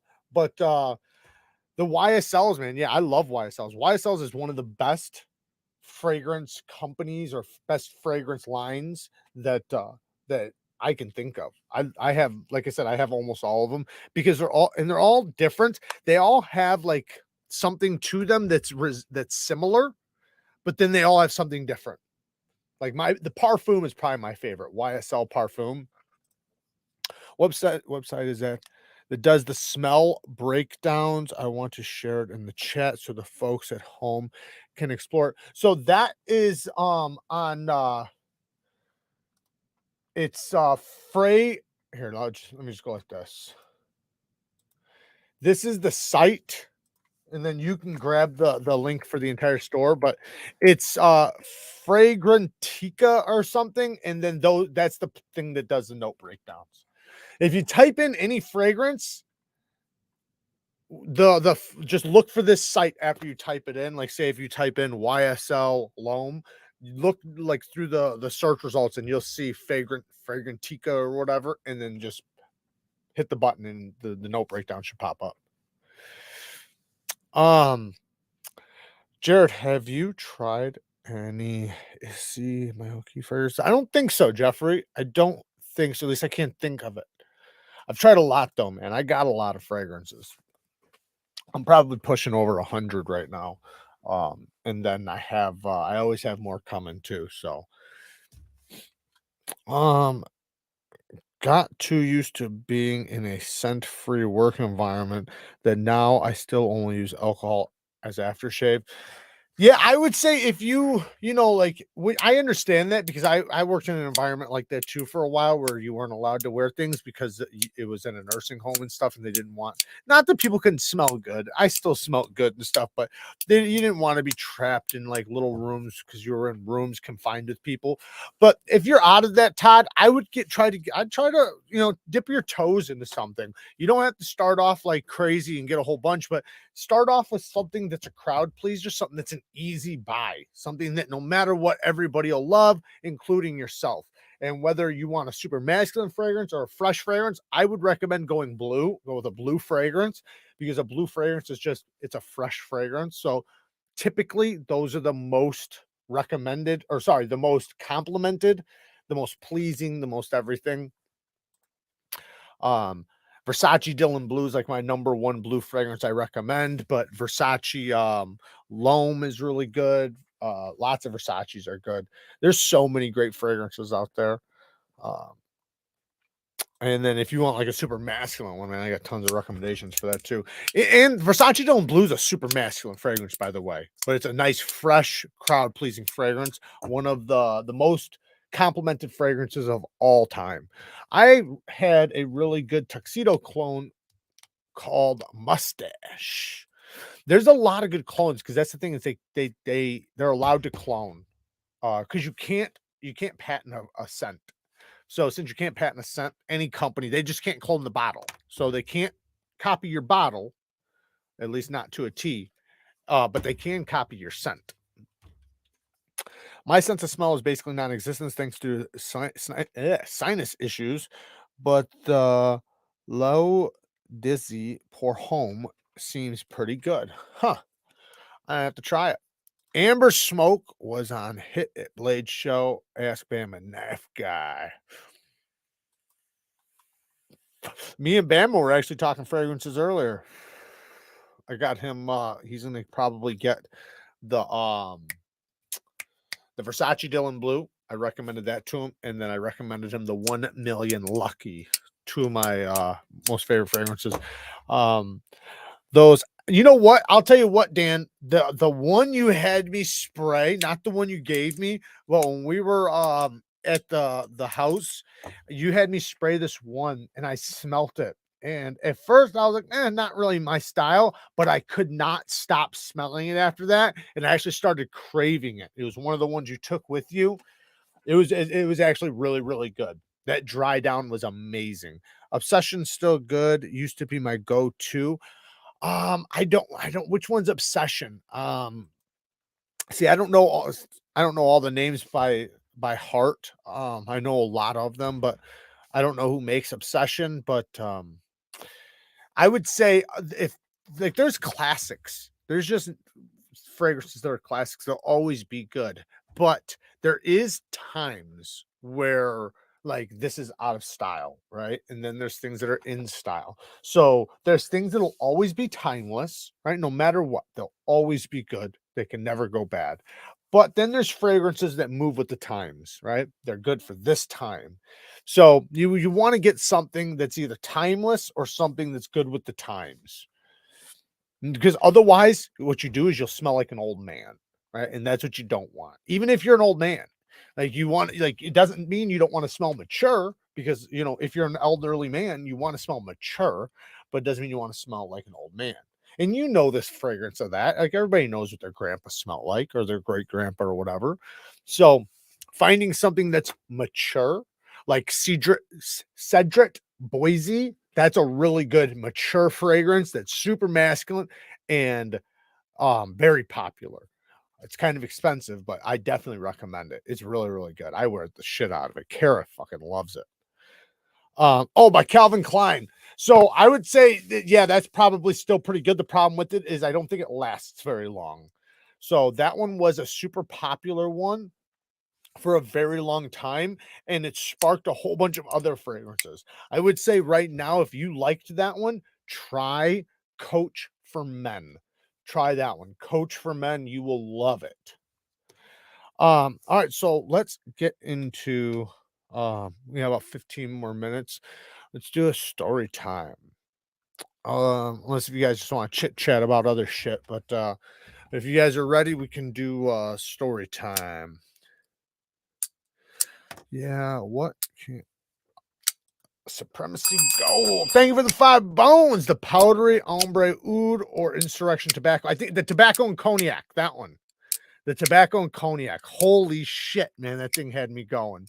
I think the F9 Supremacy Gold was I think I got that one. Because I do have one that was a gold. No, it was a black bottle. I'm sorry, it's a black bottle with a gold box.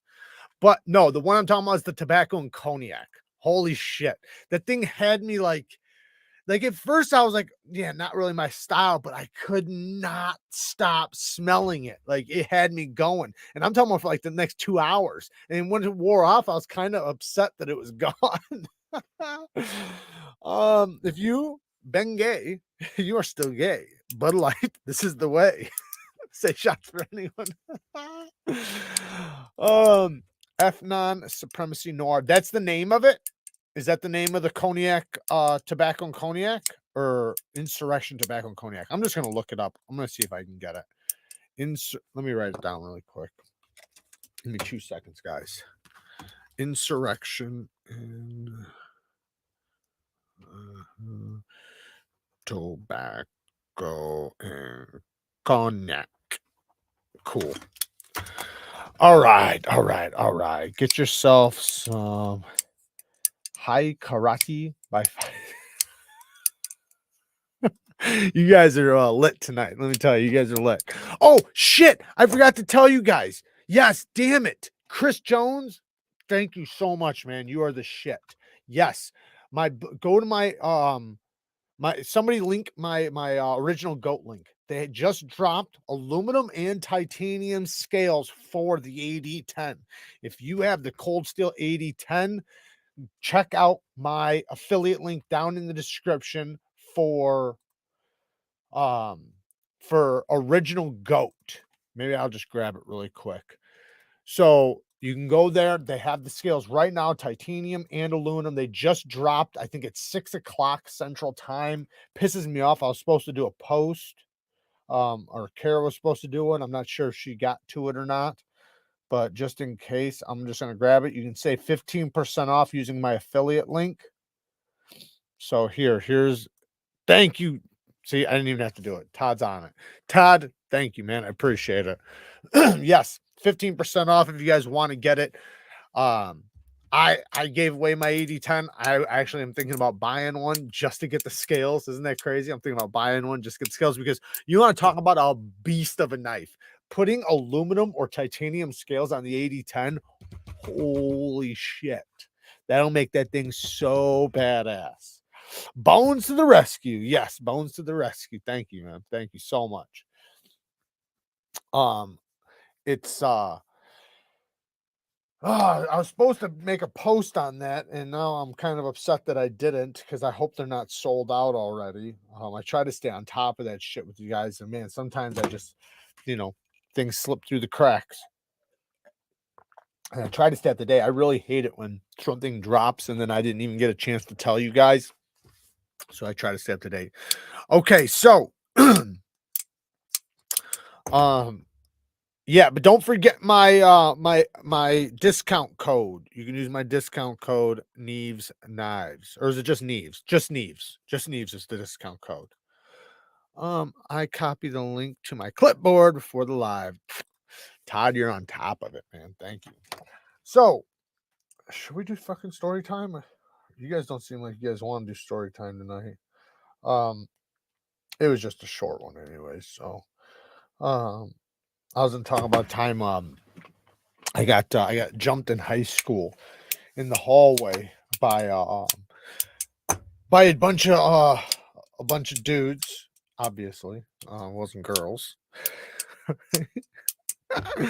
So I had this black buddy, and me and him were like super cool, but he lived on the other side of town. And he would never come to my house because of where I lived, because I lived in the project. So he wouldn't come to my house. Like we'd have to meet halfway because he was too scared to get jumped coming into my neighborhood. So I used to have to walk across town or like down like a trail, and we'd meet like in the middle of town and then go wherever from there. But he was such a good dude. Like, and he was super athletic, like very, very athletic, super tough, good looking dude. And I was in school, and fights kind of happen, because there's tons of cameras and security and shit like that. But fights kind of happen, where the cameras can't see, and like the little corners, like stairways, things like that.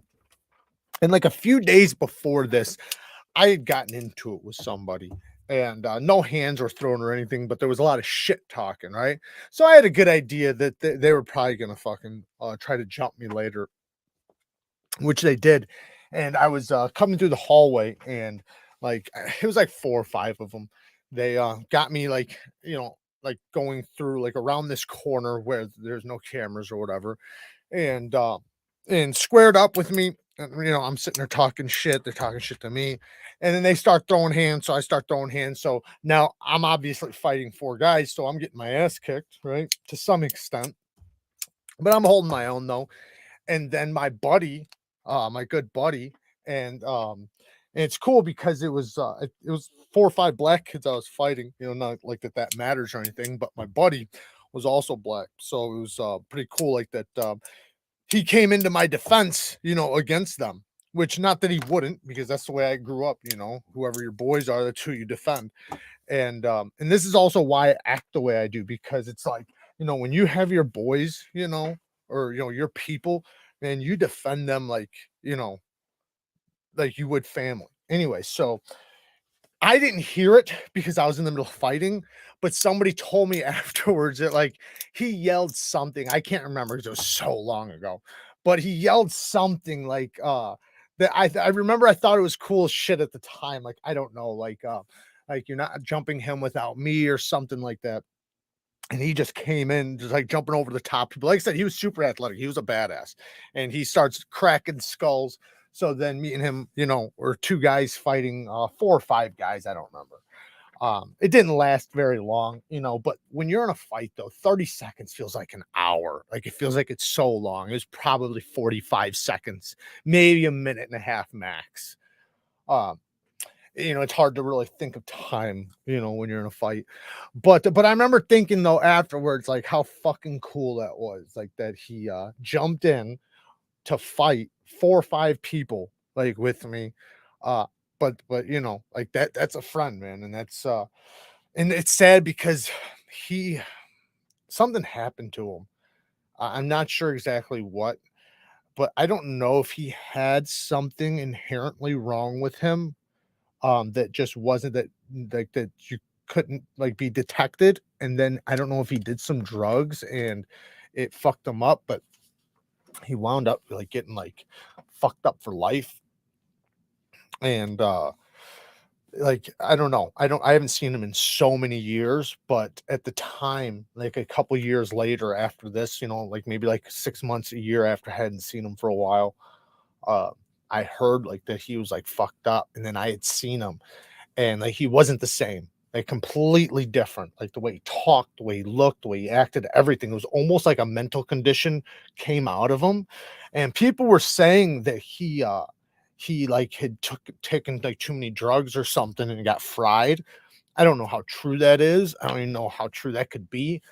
But I always thought that maybe he had some sort of like underlying mental condition that you just nobody could see or detect. And after he did like some real serious fucking drugs, like some acid or something, I don't know, shrooms or something, it like tweaked that part of his brain and it never went back. I don't know. But it's kind of sad because he could have, like the way he was, man. Oh man, he could have done anything. Like he could have been an athlete. He could have been just a hard worker on, you know, on any job site or anything like that. Like he was a good dude. And just like a cool cat, period. Like the type of person like that could just get along with the world. And yeah, man. But I was thinking about that the other day, that fight, and it you know, it makes you think of like who your real friends are, because you know, like when you're in the middle of getting fucked up by 5 or 6 people, and your boy comes jumping in to either get his ass kicked with you, or to, you know, to help you throw down like that. It's a beautiful thing, man. And also when that happens, you really feel on top of the world, because you know that that person has your back for real, right? Because like I've seen so many people like back down over some shit, and I'm not saying like that, you know, shit happens, but when you see people, you know, back down from it, and then if you get into something like later on in life or down the line, you know for a fact they're not gonna, you know, jump in with you or defend you or whatever. So it was really cool. Um, can you go on a trip and never come back? Well, that's what I'm guessing happened. I don't, you know, like I said, I don't know. I wasn't with him when he, you know, got fucked up. He was like, I didn't see him for like 5 months, and I had heard that he wasn't the same. Like there was just rumors going around, and then I had seen him, and he was completely like tweaked out. Like I was like, fuck, man. They're like, I was thinking like they're right, you know. But you know, what can you do? And then like a year later, I had talked to his brother, and we didn't really talk too much. I had asked him about him, and he kind of got offended. Not offended, but I don't know if he, I don't know. I have no idea. So I'm not going to talk about it, but like he just seemed really weird when I brought his brother up. Said had personality disorders before the acid. Well, that's what I was thinking, like something like that. Like maybe he had something that nobody just knew, like you couldn't tell. Because like I said, dude was like he was a player. He was smooth. He was everything. So like nobody you would think like that, you know, you would think he's just a normal dude. Like you never seen anything like that. But after what happened, it made me think like maybe there was something, and you know, nobody could tell. But you know, drugs are bad. If you do drugs, you're a hippie, and hippies suck. I ate sheets when I was younger. Lucky I still know my own name. But do you though? But do you? I just enjoy the geometry of the thumb hole. Yes, you can go on a trip that is long term. I know you can. I just like I don't know if that's exactly what happened to him.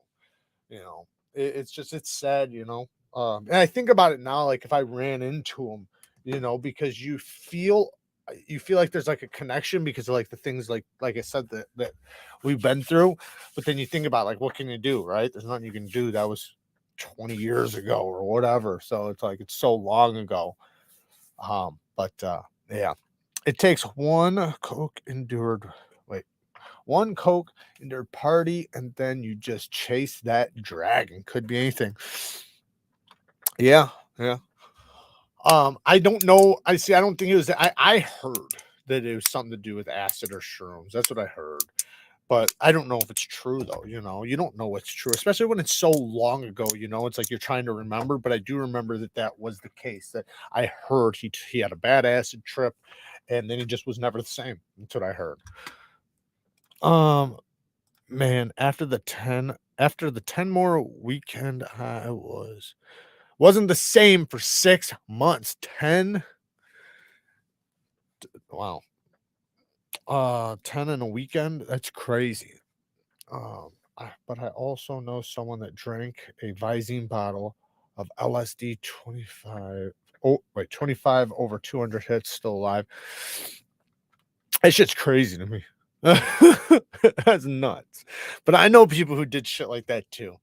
A lot of people actually. I never really got into acid. I did shrooms a bunch of times, but I've never done acid. But I've done shrooms a lot. There he is. What's up, Bama? What's up, brother? We were talking about you a little bit ago. Talking about what happened to that old Bama knife guy. Who's watching UFC right now? I'm watching you guys. I can see all of you. Hit the like button. I already read that one. All right, guys. It looks like it is the end of the episode. We'll stick around for 2 more minutes though, since Bama just got here.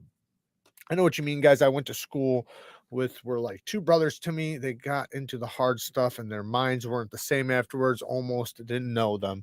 And it's sad, man. And it is sad. You know, I even think about some of the shit I did and some of the friends that I had, you know, that I wish I still had today. And I probably would if it wasn't for some of the things I've done. John, thank you for the 5 bones, man. I appreciate it. Just started sharpening my own knives. That's for the great tips. They really help. What edge would you put on an AD20? So on mine, if it's an AD20, not the 20.5, I did 15 degrees per side, but it's a big bevel. Let me just show you. So remember, it's a big bevel. So this is 15. Oh, let me take this thing off.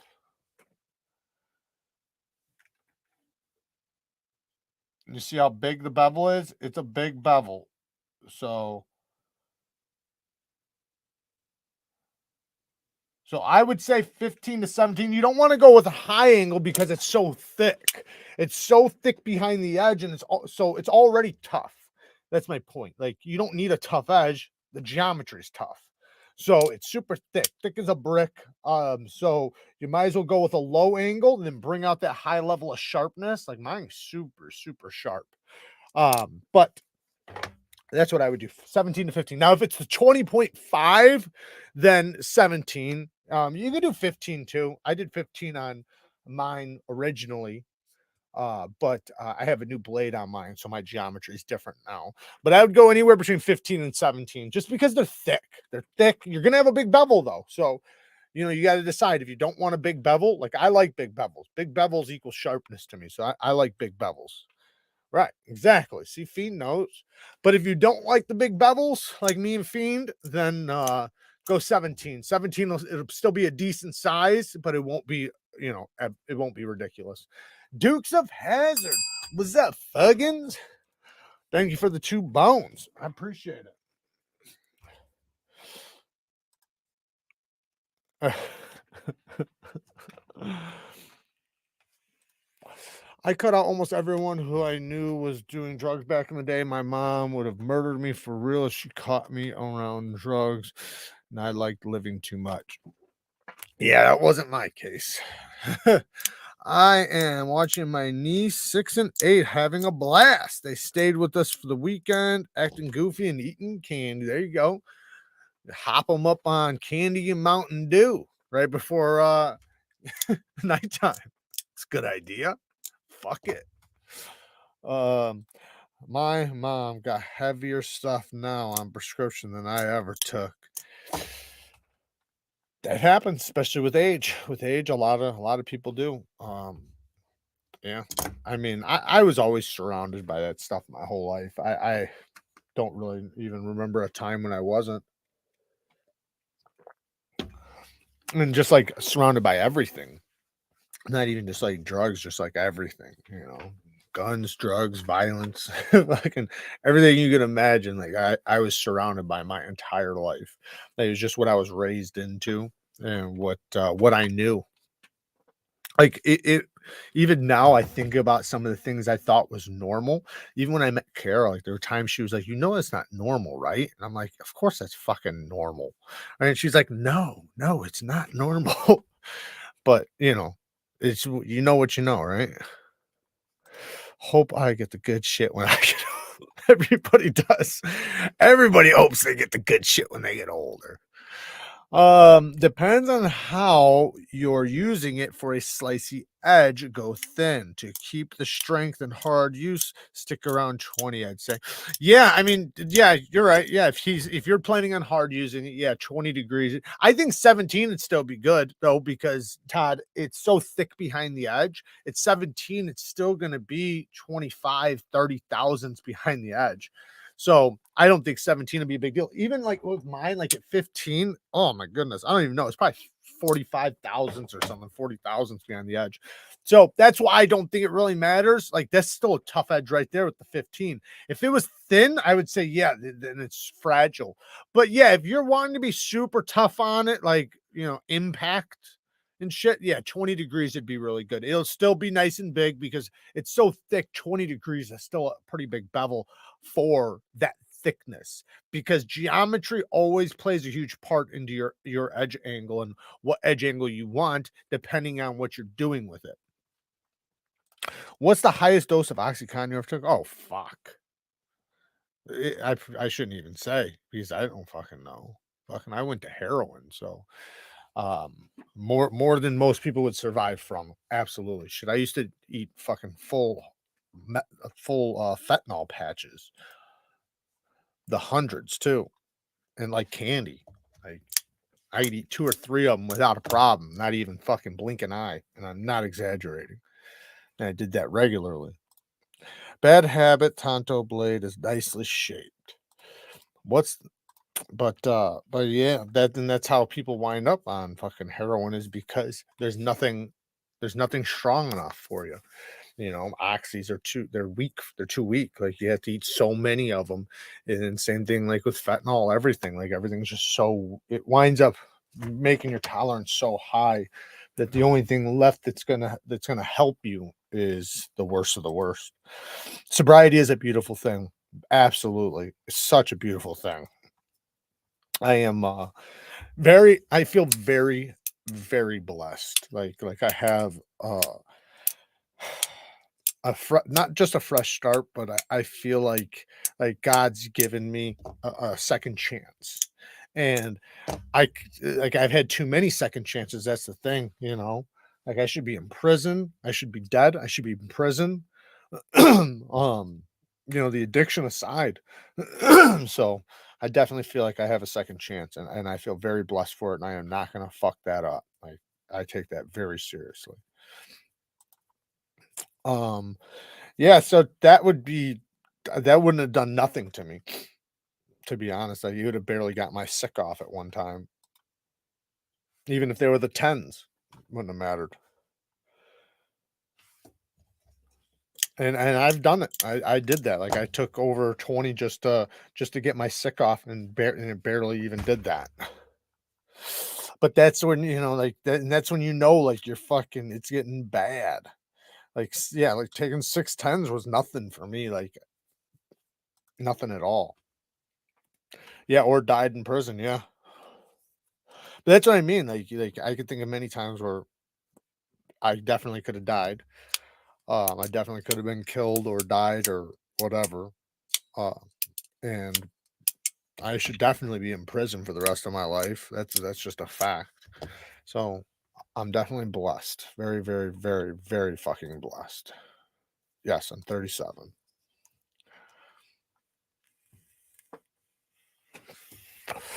But now I'm all about health. I stay as healthy as possible. I try to eat as clean as possible. I exercise daily, drink over a gallon of water a day on top of 20 cups of coffee.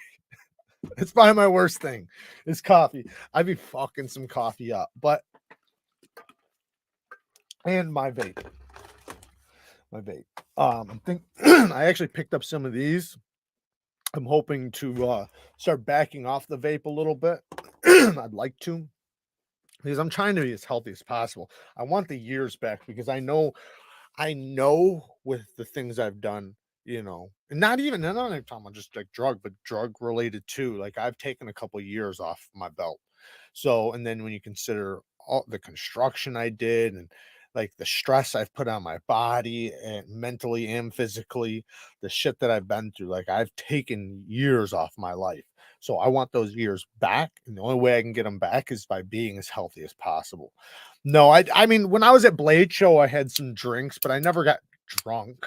I mean, but yeah, I'll drink like on the 4th of July. I'll probably have a few drinks with some family members and stuff, but I don't drink regularly, no.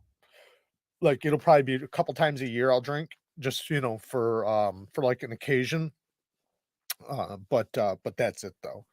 Like I don't crave drinking and like I said, I could go an entire year without drinking and it don't matter. But yeah, if I'm with some friends and they want to have a drink, I'll have a drink with them. What kind of coffee? This is actually the stuff from Coffee Brand Coffee from Mike Emler's link. That's what this stuff is right here.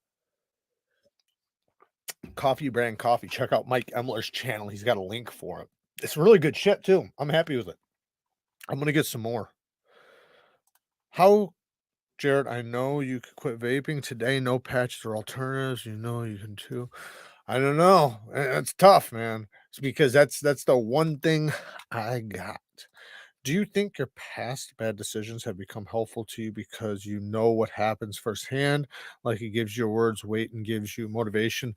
I do. I do think that with any man, like and I'm sure most of you in here can relate that the hard times you go through is what builds you, right? That's what makes you, and that's what gives you the strength and the mental stability to persevere and to get through shit. And since I've been through so much of that, like yeah, I definitely, like I've been through probably a lot more shit than most people have, an entire life, but I use it obviously as fuel and to motivate myself. And you're gonna always think, like, anytime you're in a bad situation, you can think I've been through worse, right? I've been through worse, I've done worse, I've seen worse. This is nothing, right? And that happens so often that it makes things easy and life easy. Especially when you've really seen hard times. Like when you've really been through brutal hard times, it's kind of like even like working, right? Like when you've worked doing roofing in the middle of the summer, right? When you're doing something easy, like even if it's tough, even if it's hard, it's not that hard, right? Because you're like, man, it's not like that, right? When you're shoveling rock for fucking 2 weeks straight, something like that, which I've done. It's you definitely get a different mindset. And I definitely am very blessed to have the mindset I have.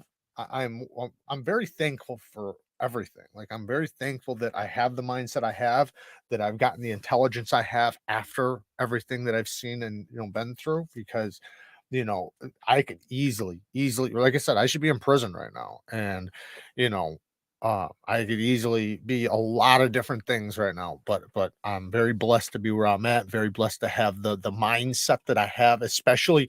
And I think about, because I could see some people right now that like I know very well, and I could be right next to them. And I think about how much healthier the way I think is than them. But it takes time. You gotta, work on that shit. But I think about some of my family and friends, and I think about, man, like I could be thinking just like them right now. Like I could be in the same position, same everything, locked up with them, whatever, right? But my brain works different now. My brain doesn't work the same way. I don't think the same way I did 10 years ago. The way I thought 10 years ago, complete opposite. Complete opposite. And that's what you gotta do. It's kind of like, if I do all this and this is my results, it's all bad results. Well, then you gotta do the opposite of that, right? Do the opposite of that, you're gonna get good results. It is pretty basic when you really think about it. It's pretty easy to be a good person and a great person, um, but yeah. Experience speaks volumes, brother. Sorry I missed it tonight. I am gonna run. We are setting up a tent in the living room to do an indoor camp out inside. Very cool. Very cool. Have fun, man. Have fun with the fam. We're very much alike, Bear Arms. That's awesome. I think that a lot of people can relate to some extent, even if it's not 100%. You know, I think if you even have, and I'm not talking about you, I'm just talking about people. Period. If you have like an idea, you know, of certain things, so then you can put yourself in that place, you know, and really, you know, dwell on it, you know, and have a good understanding.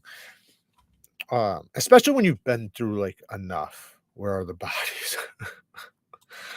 I'm never telling. Keep fighting and talking about the past problems, and you won't go back. That's true, David, and I agree with that because, and I don't do it for that reason. Like I don't talk about my past problems for that reason because I am very much against like things that I did.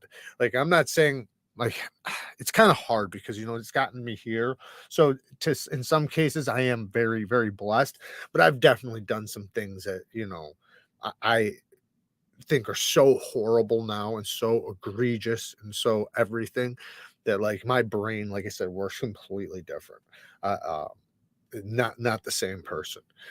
And I definitely think about it all the time, like, and why I wouldn't want to go back, and the things I hate about, like, even like the frustration, right? Like being on probation and like literally being in like court and knowing you're about to go to jail, like that, like the heart race and like the thought of like you know being locked up and all that shit, like what that does to you mentally, like, and that's kind of small, right? That's kind of small, but just those types of things you start thinking about, like, man, I'm never going to be in that situation again. And you're thankful for it. You're like, I'm not going to put myself in that situation.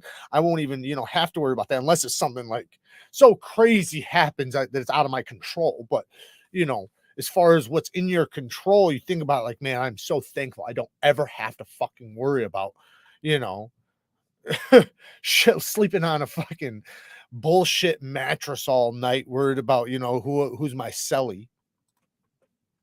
I just got the A100 for Emerson. It's awesome. Thanks again for your recommendation. I thought I had the A100 right here. Nope, I guess I don't. Very cool. Yeah, John. That's an awesome hard use one right there. The A100.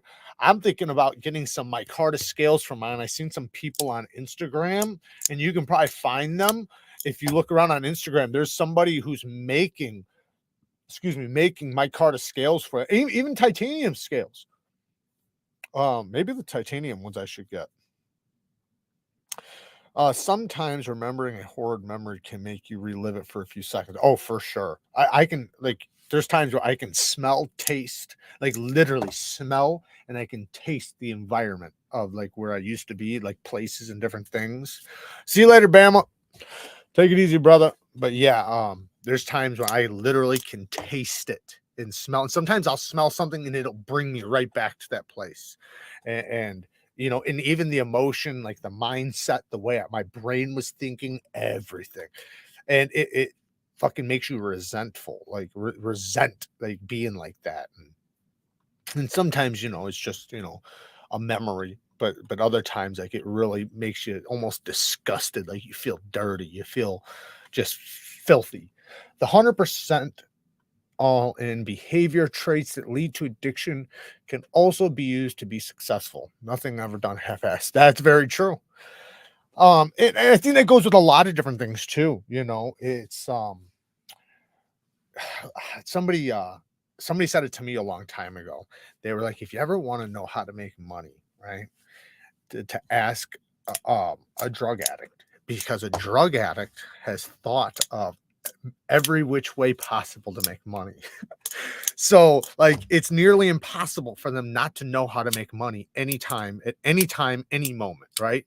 Even if they're not doing it, they still know where and how to, right? So, but if they just took that same exact motivation, which is exactly what I did, you know, but when you take that exact same motivation and mindset and put it into something healthy and literally put your all into it, just like you would have that, you can't, there's nothing but success can come from that. Yeah, Titanium. He's on Instagram. I can't think of his name, but I see him pop up on my feed all the time, and I've talked to him. He does them by hand, so they are handmade ones. So they are a little bit pricey, but they're kind of reasonable. Like he's not like insane, but they look really good. Like he does a really good job. Talk to me if you want to know how to spin, buddy. I'm definitely the opposite.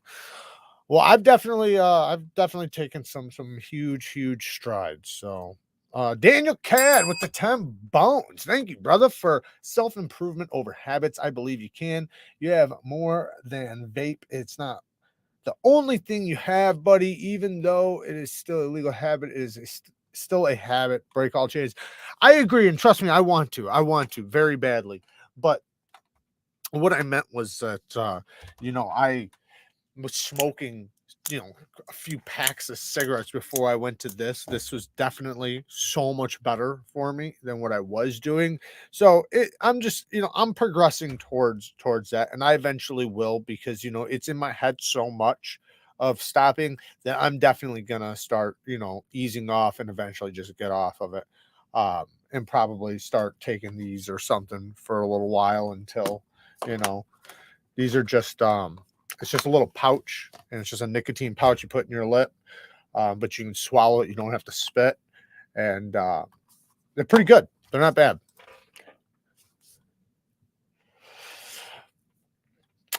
What's up, M-Bomb? Oh, he's saying hi to Chicago. I thought he was saying hi to me.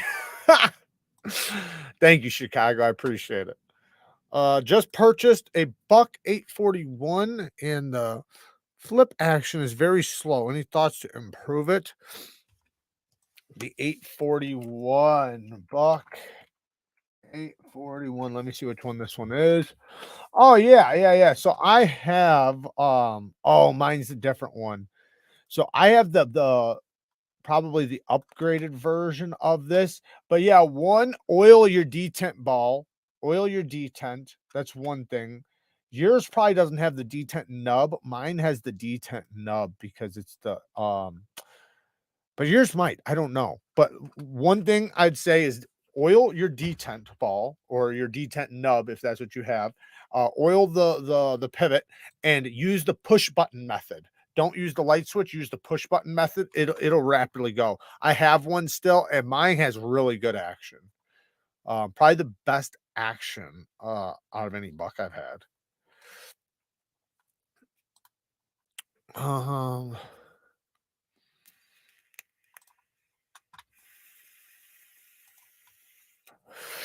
Break that shitty knife tomorrow. Well, I don't know if this is what we're going to sharpen, but here, let's talk about it. So before we get out of here, so Chris Jones with the 2 bones sent me this Pakistani Damascus bullshit right here. It actually looks like it has real bone. So that's real bone, but I'm sure they have tons of bone in Pakistan. It's probably a fucking human leg. Then we got 1,000, 2,000 layers of Damascus. It's probably dog shit solid. I bet you if I put it in a vise, it would just bend. Like it wouldn't even break. And for anybody who doesn't know, you want it to snap. Like if I bent this thing like this, you want that thing to go bang. You want it to snap because you want it to be hard. Now with some fixed blades like that, you want to be tough. You might want them to bend to a certain point and then go back to true, so that they're not fragile. And then maybe some you'd rather bend than break. But if you bend it all the way like this, you want it to break. You don't want it to bend like a U, like a damn shoe horse. But yeah. Oh, I can feel the Damascus. Like, I wonder, like, what kind of steel is in this? There's probably some exhaust pipe in here, probably a couple lawnmower blades, probably some aluminum. We'll see. I'll try to sharpen it up, but I guarantee it's going to be a damn nightmare. Ignore if this isn't allowed, but I'm getting into knives as of recently, and I was wondering if anyone in the chat is from Georgia, I'm guessing. And if so, are OTS and autos legal here? You talking about Georgia? Like, I can't tell if on. Oh, there's Knife Modders. We were talking about you earlier. Shout out to Knife Modders. They came in to say what's up. How you guys doing, man? Hope all is well with you guys. Yeah, the fit and finish is on point. The cow bone is like, it's legit. The leather sheet's actually pretty nice though. I'll give it that. But no, we've all been there, Chris. Dude, I remember my brother, even after I was into knives, I don't know why he didn't come to me. He wound up getting one of these, but in a folding version. It was so bad. I was like, don't ever buy a knife again without coming to me first. But we've all done that. We've all bought the gas station knives, the cheap, Pakistani Damascus knives, or what are they called? The infomercial knives. We've all done it. I've done it plenty of times. Okay, so Georgia, you can just look it up. You can look up Georgia laws on automatics. I don't know what it is, but I would guess that Georgia's probably pretty good with autos, but don't quote me. But I would guess that you could probably carry an auto in Georgia, but don't quote me. Just look it up. In some cases, you might have a size thing, like say you can carry it as long as it's under 3 inches. So that might be a thing, maybe. But there's a lot of places you can carry automatics. I'd say probably most places. It's just a lot of the major cities and things that really fuck you over on autos and stuff. Or if you're like me and you're a felon, then they try to fuck you over with anything they can. Well, I appreciate you, James K. Thank you for hanging out. Do you have / like the Wee Knives double helix? I don't know about. So no, I'd say stay away from it. I would say just stay away from it because it's discontinued. So it's discontinued, and it was cool right when it first came out, which was a few years ago. And I thought it was pretty cool the way it looked and everything. But if that thing breaks, that wire thing, you're fucked because it's discontinued. So, and not saying they couldn't remake the thing, and they have a pretty good warranty, but I would say just invest in something else. Invest in something that's not discontinued. Thank you, Dan. There you go. Yes, they're all legal there.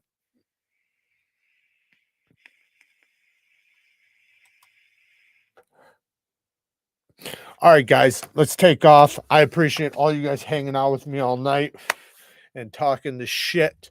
Hopefully you guys got something out of this. Tomorrow, Bang Gang Live. Tomorrow, 12:15 Central Time. We have a members live. 12:15 p.m. Central Time. I will see some of you guys there, at least all the members. Those of you who are not members, if you want to become a member, it's linked down in the description where you can become a member and you can do live sharpening with us tomorrow. And also, there's some other stuff. I'll tell you guys tomorrow. All right, guys. I love you guys. Thank you guys for hanging out with me. Thank you guys for all the donations. Shout out to everybody in the chat who hung out with me tonight. Thank you for hitting the damn like button, because I know you guys hit the like button. All right. Right, Lone Star? You hit the like button, didn't you? I love you guys. Peace.